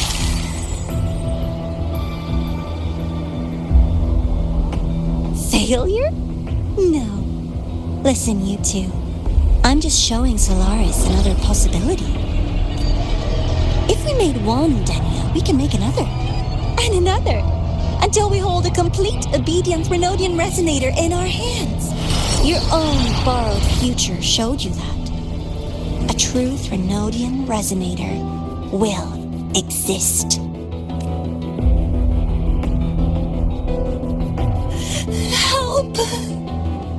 Help me! All that desperate running on the wheel and you still came up short. I'll have to throw you away.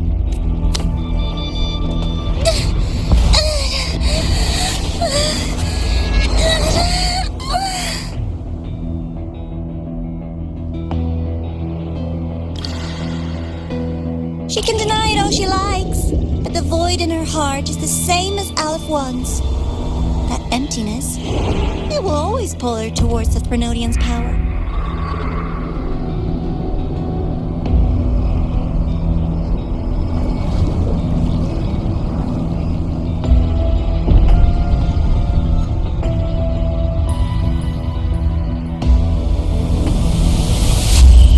Chase her if you must. You do so love playing the savior, Rover.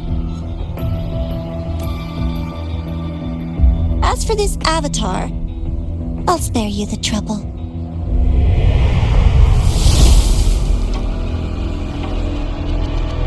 Wasting time on one of their avatars is pointless. Come on, Hiyuki. The seal is open. We have a job to do. Denia needs us. If you wish, I can tell you about my history with the Fractidus. But of course, Denia is the more pressing matter. It's not hard to guess. The Grand Architect wanted your power as the Miko of Flaming Sakura, didn't they? But like you said, you burned that one future as a Threnodian resonator. You can be done with them. Right now, Denia's state is what worries me. I fear that child may already be.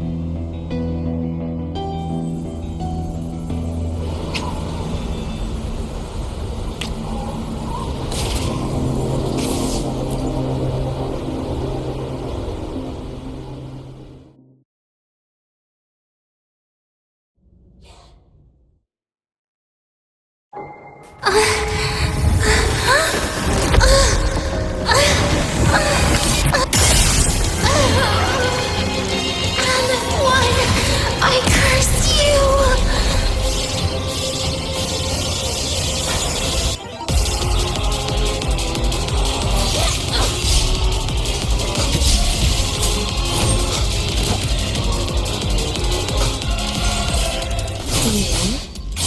The Space Truck Collective. All this running around for nothing. Hopefully this helps.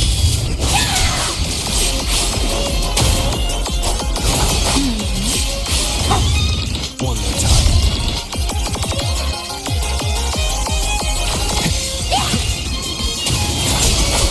Oh, you miss.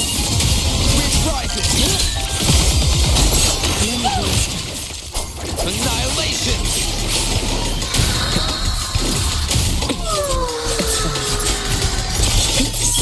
wishes have run. Just call it quits.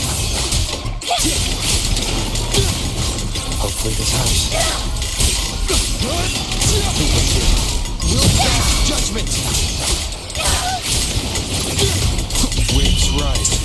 Judgment strikes. You can trust me. Take your final dive into night.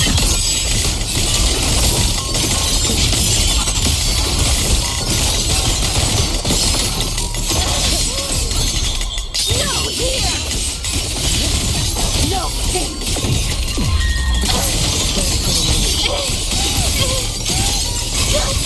Stop! There's still time! Why won't you? Still refusing to turn back!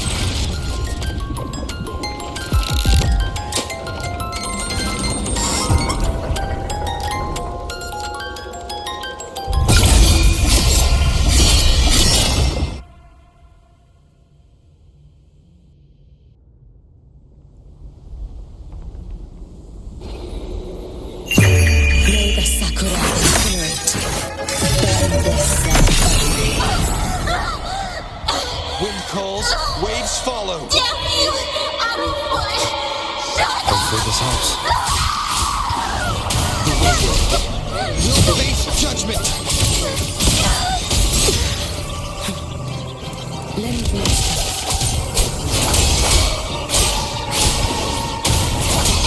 I am the Tempest.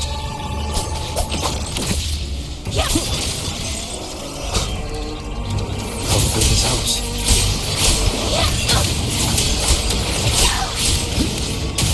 Not another step!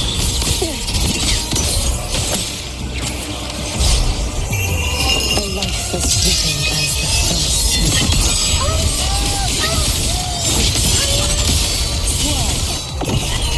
Drift with snowflakes. For all wishes open, this vessel I offer.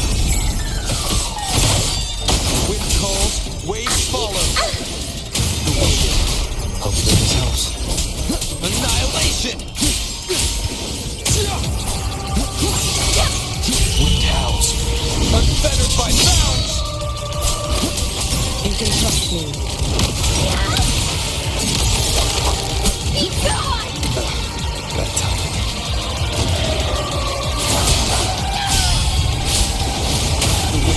Hopefully this helps.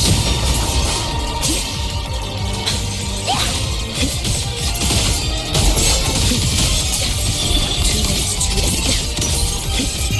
Let there be snow.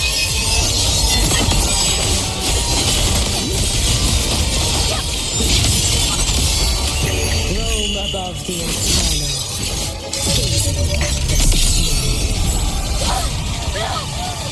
This is all pointless!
Do not worry. The void matter frequency within her has weakened. She will recover.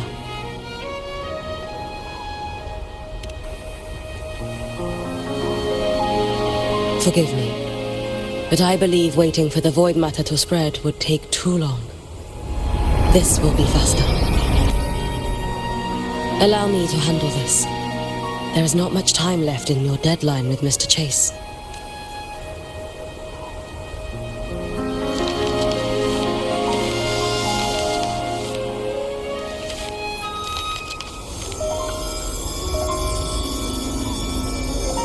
My Shiratori can guide you through void matter, but the concentrations here go beyond its strength. So I will draw upon a future where I learned to fully channel its power. It will protect you and help you find the path you seek.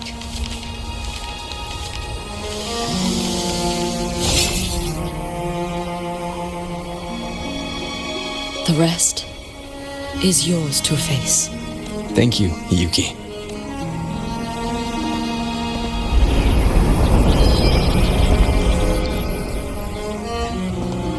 I've read the Space Track Collector's report on IMF. She wrote that her intention is saving the world. Lucilla said you are her family. I suppose you must be the reason she held that vision. Do you regret it? Leading her to the Savior's path, to a life of pain and struggle. One must walk this path alone in order to protect. And those who walk it out of admiration will lose themselves in the mire. No, Yuki. I don't seek Iomath to confess my regrets. I want to find her, so I can tell her. I hope to make you proud. I hope I haven't let you down. I've always been proud of her. She chose to walk this path with me. So, I know I'm not alone. Should I ever fail, I know there will be someone who'll continue to protect Solaris. With your extraordinary strength, that is indeed possible. But for those who are too weak to save others, there is only futility waiting at the end. As I learned when I failed to save Ashinohara, all I can do now is hold my Sutsu tightly to ensure that after Hyuki, there will be no more Miko Flaming Sakura. That is all that remains. From Lahai Roy to the distant lands of Jinzhou and Renacida, people rise up to fight the Drenodians. I've been a part of that fight. But to pretend I'm the only reason they're standing, that everything fails if I do, that's arrogance. It's an insult to everyone else choosing to stand their ground. My victories were never mine alone. If even one person makes it to the end of this road, then we're still winning. Hyuki, when you're walking alone and feel that weight, just stop for a moment. Look around. Stop. You'll see there are people who draw strength from you. People out there who are proud of you. And when you finally reach the end of your journey, you'll know it was never futile. How enviably brilliant.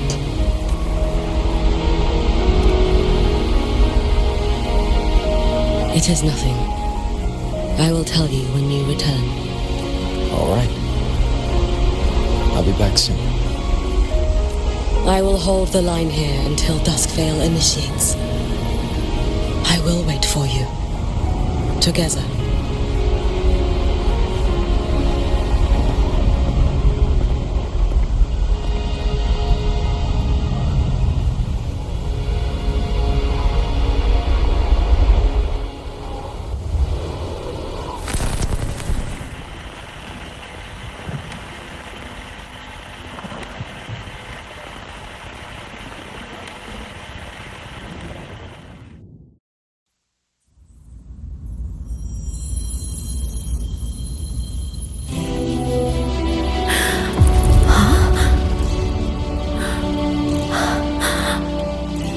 Exostrider?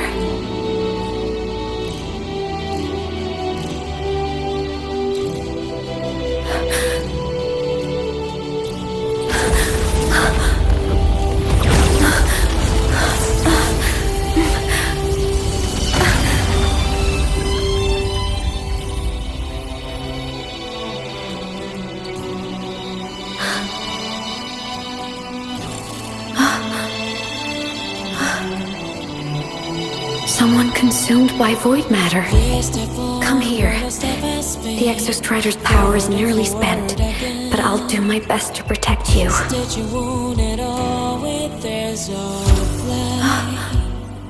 This frequency. No! Your existence is already nearly... Where am I? Did the void storm consume me? Am I dead? Is this void space a higher dimension? Our existence is fading. Did you just say that time and space have no meaning? Who's speaking? I can't see you, but I can feel you. Sound doesn't travel here. Thoughts do.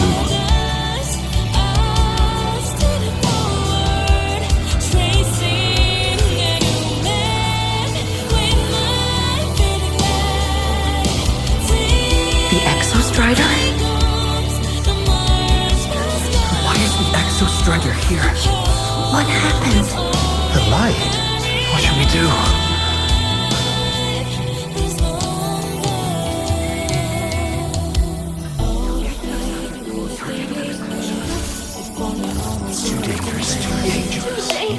What are you doing? This is meaningless. That's enough. It's futile. Our lives already ended in the void. I heard the Exostrider's cry for help. I want to find it. Time and space don't mean a thing. You'll never reach it. I know what the Exostrider means to the High Boy, but This is meaningless. You want to give up. save it? How? Makes sense. It's futile. But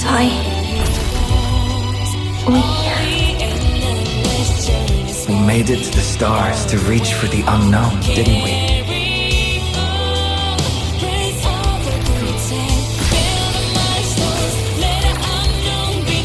Just another step on a long road of discovery. You. This is where we came from. A space-time coordinate with the Exostrider as the origin? But that's impossible inside a black hole.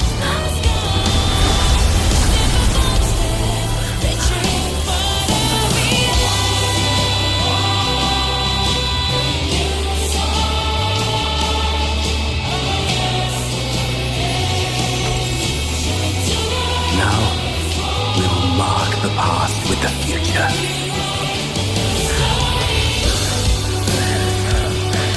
Thank you. You charted the unknown with your life. I'll make sure it's not in vain.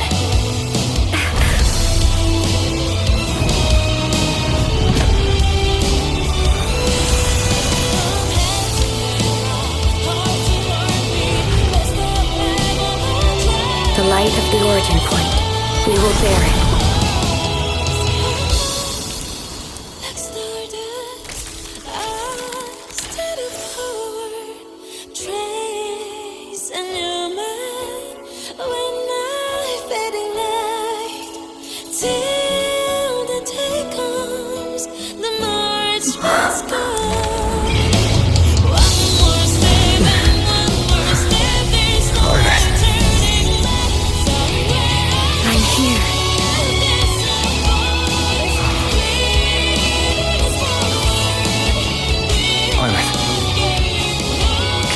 Drive replica here. It's the heart they built for the Exostrider. Don't worry. This time, we'll save the world together. Okay. I'll bring you back humanity's hope. So, wait for me.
The Exostrider's frequency is decaying. Its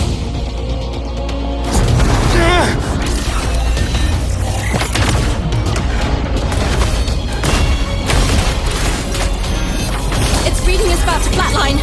Status on the drive replica. Almost ready. We just need the calibration data now.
information. Battle concluded. Void matter responses within this sector have dissipated. But Threnodian LF-1 wasn't destroyed. Analysis. Resonator IMUth. Under current parameters, the permanent termination of Aleph-1 is impossible. Therefore, I exercised autonomous judgment and exiled it to the furthest reaches of this universe. Request. Arbiter, permission to remain. Before your final judgment, allow me to submit a log of my experience in Lahai Roy. Log retrieval. On multiple return transits, I was detected by Aleph-1. It pursued me, its objective to enter Solaris through the Strider Gate. It attacked. I fell. But Resonator IMUth answered me with her power, and I was able to banish a part of Aleph-1. I should have initiated a full system seal to await repairs, but I saw countless pairs of terrified eyes. Discovery. The Roya in the Frostland stood helpless before the Threnodians' void matter calamity. I saw panic and dread. Following the protocols shared with the Sentinels, I extracted my reactor drive and encased it deep within the ice. Then I powered down to slumber. Exception. A momentary reactivation occurred. Resonator IMUth resonated with me a second time. She required my power to mend the Strider Gate rift. I complied. That was when I became a digital ghost. But was that the second time we resonated? Or the first?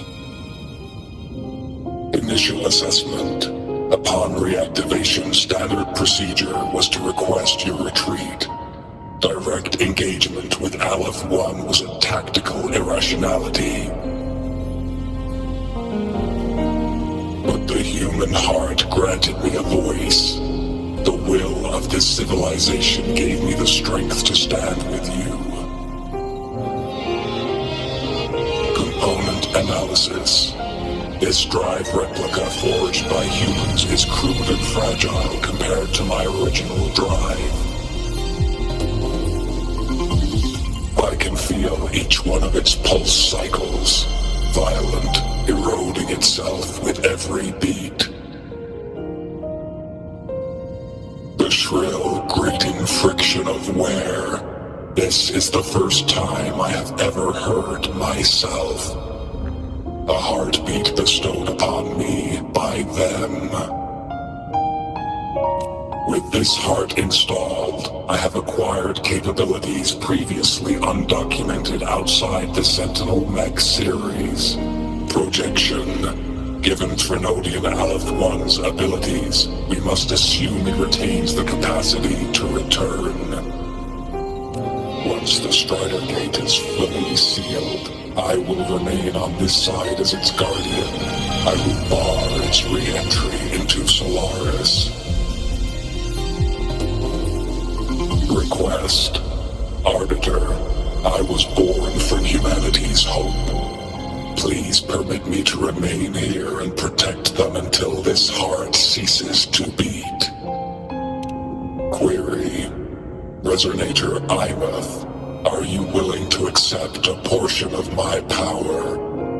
When I first arrived in Lahai Roy, your assistance allowed me to seal the Threnodian beyond the Strider Gate. Your current state is a consequence for which I bear responsibility. While I slumbered, you safeguarded Lahai Roy in my stead. Now, the death that once drew near has been severed. Henceforth, your companion will be an enduring life summary. I am experiencing the state defined as guilt. Oh, Exostrider, you're really wearing your heart on your sleeve, aren't you? But hey, I chose this path myself. Made my peace where it ends a long time ago. As for your question, this savior's got a career to uphold. Gotta level up if I'm gonna keep kicking bad guy butt, right? So your power? Hell yeah, I'll take it. Authorization. Resonator Ibeth's agreement confirmed. Synchronization limit removed.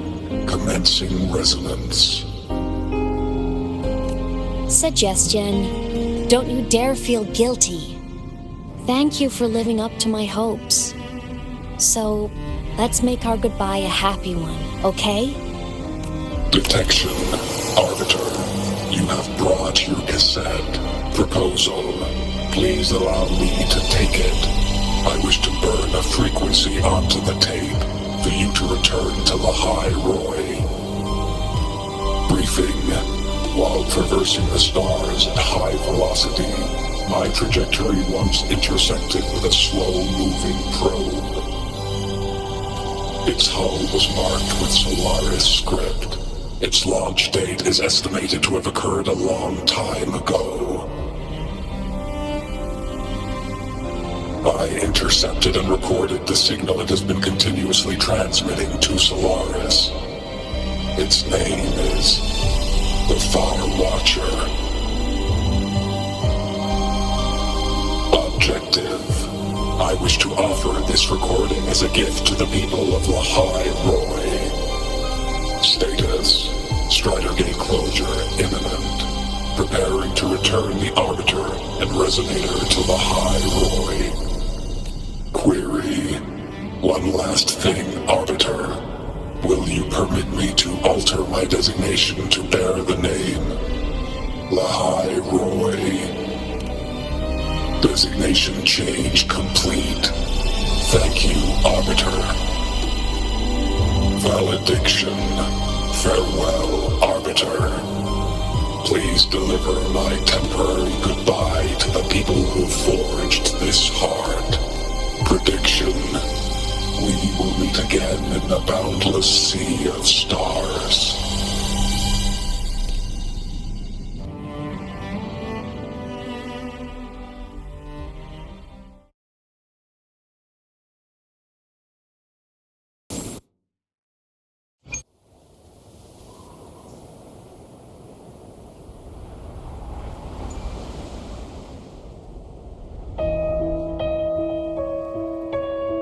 It's been so long since I last saw Solaris. Feels weirdly nostalgic. Now that Aleph 1's been kicked to the cosmic curb, Lahai Roy can finally breathe easy.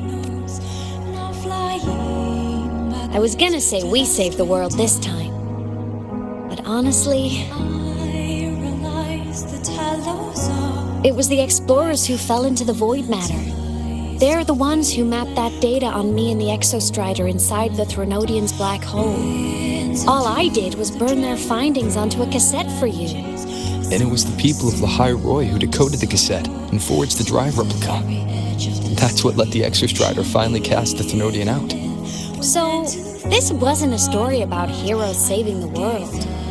It was the world saving its heroes, right? Yes. And now, we're home.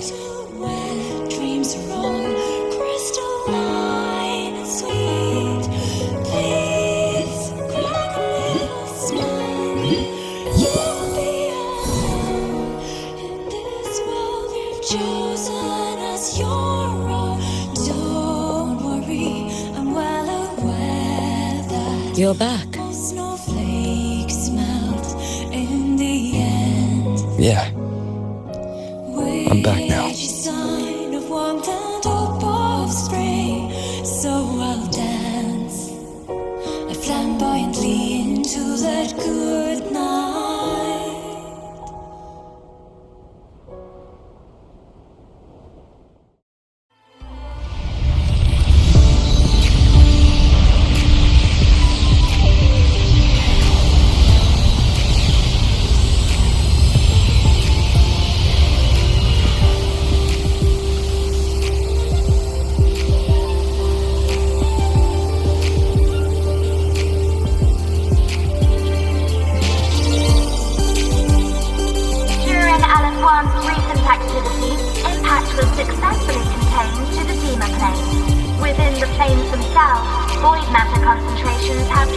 significantly across most sectors. Monitoring data from the space track collected confirms that Frenodian markers within the region of the High Roy have now fallen to near zero levels. Exostrider activity has fully ceased. However, related research into its technology will continue. Flight units deployed by Startorch Academy have successfully neutralized all anomalous constructs activated by the Frenodian across the High Roy. The experience gained through this mission will carry forward. In the Outer Woods, the area closest to the Frenodian's attempted breach, partial structural damage has been confirmed. Overall, the situation remains well within control.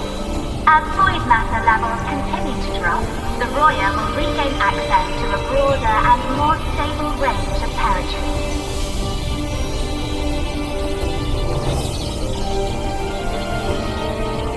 Once shrouded in void matter, the High Roy now stands restored. This was made possible by the choice of every last explorer. The road ahead is vast. We will reach the stars. And then we'll keep going.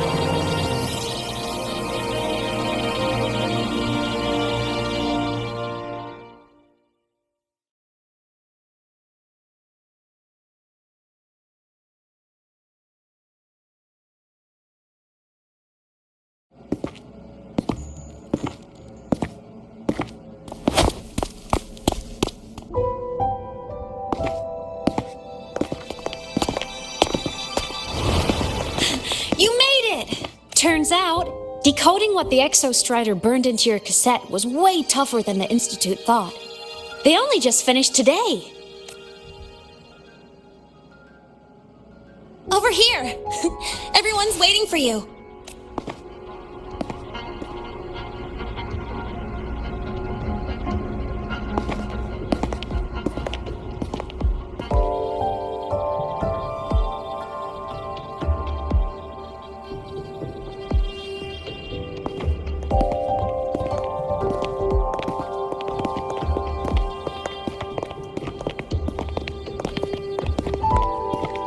What could it possibly be? Oh, I can't wait to find out.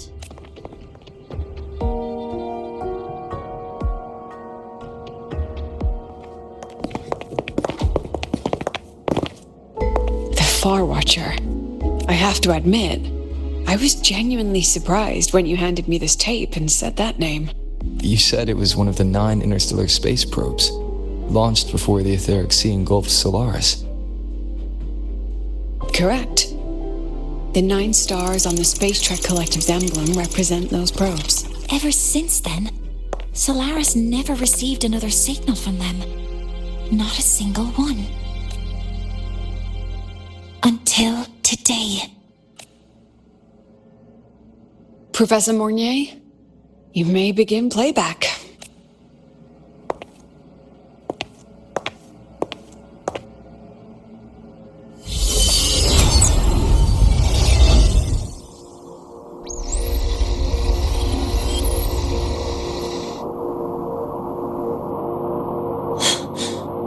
This sounds like white noise.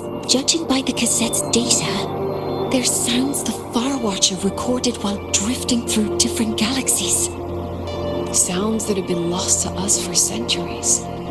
Silenced by the etheric sea. So that's why the Exostrider wanted to give these recordings to the explorers of High Roy today. Because this is a gift from light years away. Sent by the explorers of High Roy's past. Echoes from the sea of stars.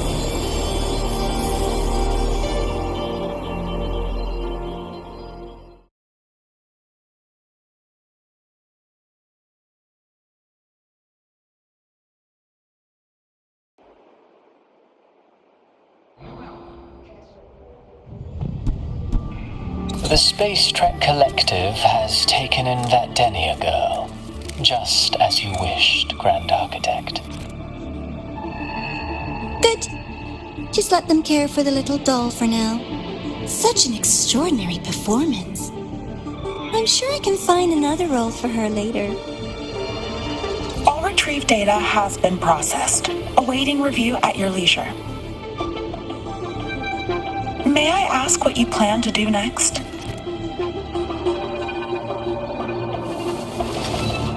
Plans are progressing everywhere, it seems. I've dallied in Lahairoi long enough. Time to stretch my legs. Cristoforo, be a dear and run a message to Eris and the new Federation for me. Understood. Though I suspect the Vice Architect will begrudge once more your sending me to disturb their precious quiet. Oh, and will you require me to draft a prologue for your characters? No need. I'll pay for Lova a visit myself first. That will be all for now. This body tires so easily. Remember to give her a silent ending. Grand Architect, with this phase of verification complete and full production proceeding, do we still have use for that Miko? That won't be necessary. Her future as a Threnodian resonator has been taken. She no longer requires our attention. Besides, she's failed one too many times, drawn one too many futures from herself, and she still insists on walking the path of saving Ashinohara alone with no intention of stopping.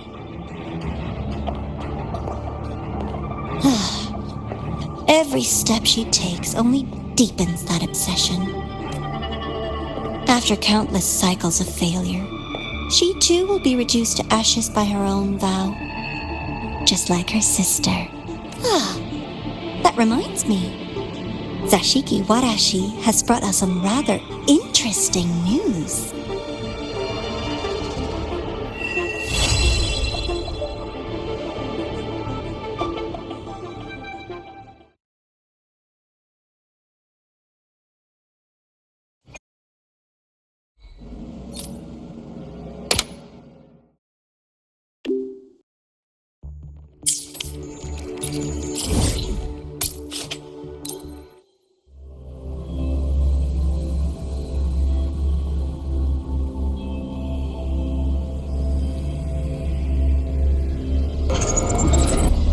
First, no quick thrills. Second, no slipping on traffic rules. Third,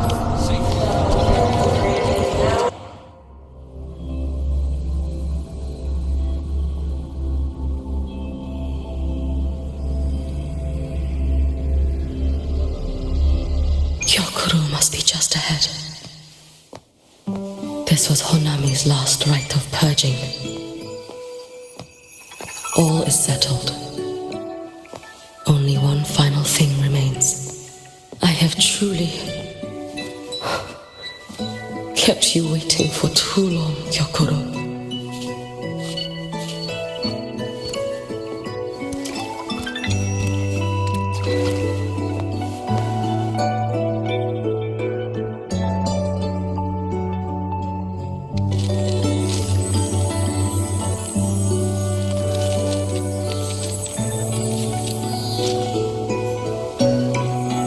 Finally came to see me.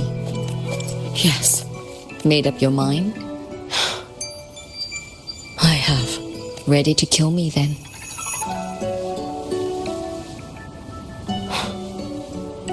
Yes.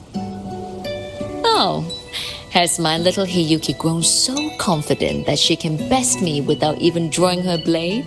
Now. Don't forget who taught the Miko of Eternal Flaming Sakura. Can't show a little respect to your elder? You call what you did to me teaching, Gyokuro?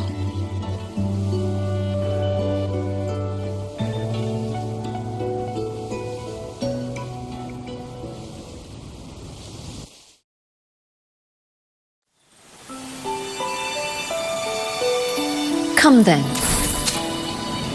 Miko of Eternal Flaming Sakura.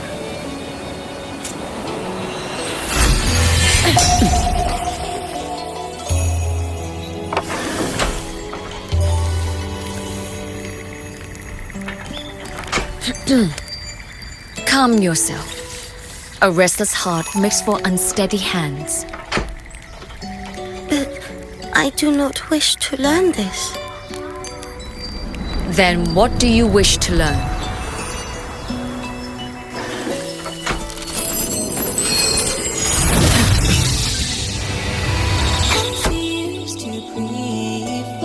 This girl will become a great archer. No, look at her hands. They are swordsman's hands. Not in this life. Her hands aren't ones to hold a blade. Isn't that right? Well now, you have refined your technique.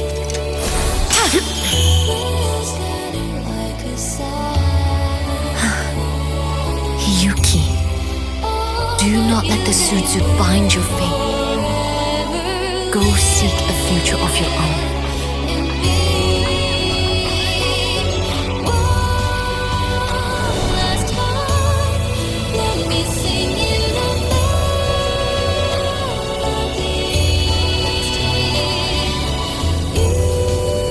Focus, Hiyuki. Survive this strife and reach your tomorrow.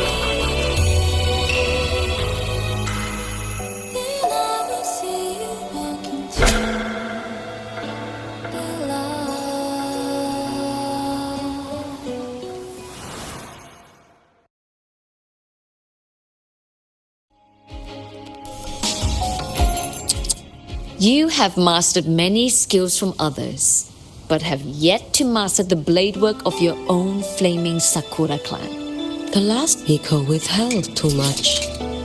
She refused to teach me a single technique. Do you resent her? I do. Even now? Every moment. I resent that she did not step down long ago. Instead, she burned every future she had and left nothing behind. Not even ashes. I resent that she did not pass her skills to me. That she sent me away each time she trained. Now, there is nothing of her left in me. Hiyuki. I resent that she always told me to be myself, yet chose a death that was nothing like herself. And you resent that even after dying? She lingered as a spirit, waiting only for you to send her on. I was being cruel, wasn't I? It's just I couldn't let my fear go. No one understood the scale of your gift, Hiyuki. Your potential to tame even a Threnodian. If you drew such a future, would everything not become much easier? Gyokuro, Shh. As long as it comes from your own heart and will, any future you choose is acceptable. But if our little Hiyuki truly became a Threnodian resonator, well, I'd have no choice but to follow family law and send us both on our way. I have already burned that future. I accepted the Sutsu of my own will. I chose to become the Miko of Flaming Sakura. I know why you refused to teach me your swordsmanship. You never wanted there to be another Miko after you. I will fulfill that wish, sister. After Hiyuki, there will be no more Mikos of Flaming Sakura. The Miko of Eternal Flaming Sakura. That is a heavy title to bear. It is. The future ahead is long. Very, very long. I know.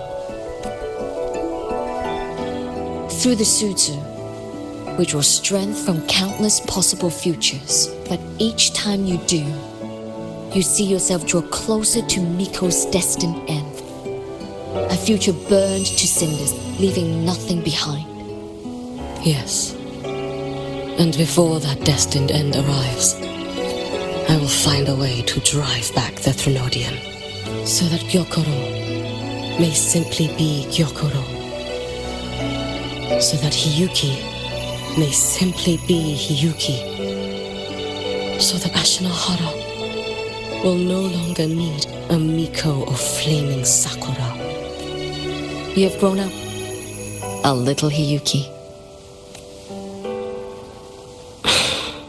I met someone, sister. Unlike me, who failed Ashinahara. He always finds a way to save. That must be difficult for you to bear, little Hiyuki. Yes. At first, it was. Hearing tales of his exploits, I felt a deep admiration. No. Perhaps it was closer to jealousy. I thought, if only I possessed his strength, then my days would not be filled with regret. Ashinahara would be saved, and I, in the peace that followed, could have lived an ordinary life. But upon meeting him, I came to understand. Even a great savior carries many pains and failures. And the path of a savior is walked not alone, but alongside countless others. Gyokuro. Yes? I have always admired you as the Miko of flaming Sakura. And I have always held you in the highest honor. Even if one day I am burned to ashes because of you, because of him, because they all exist, I am never truly alone.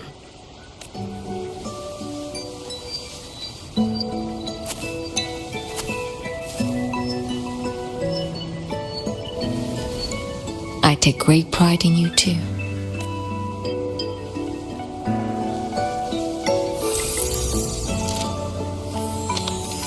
Go on, Shiratori. Fly to where your heart desires. May the day come when you, too, step into spring as freely as anyone in this world.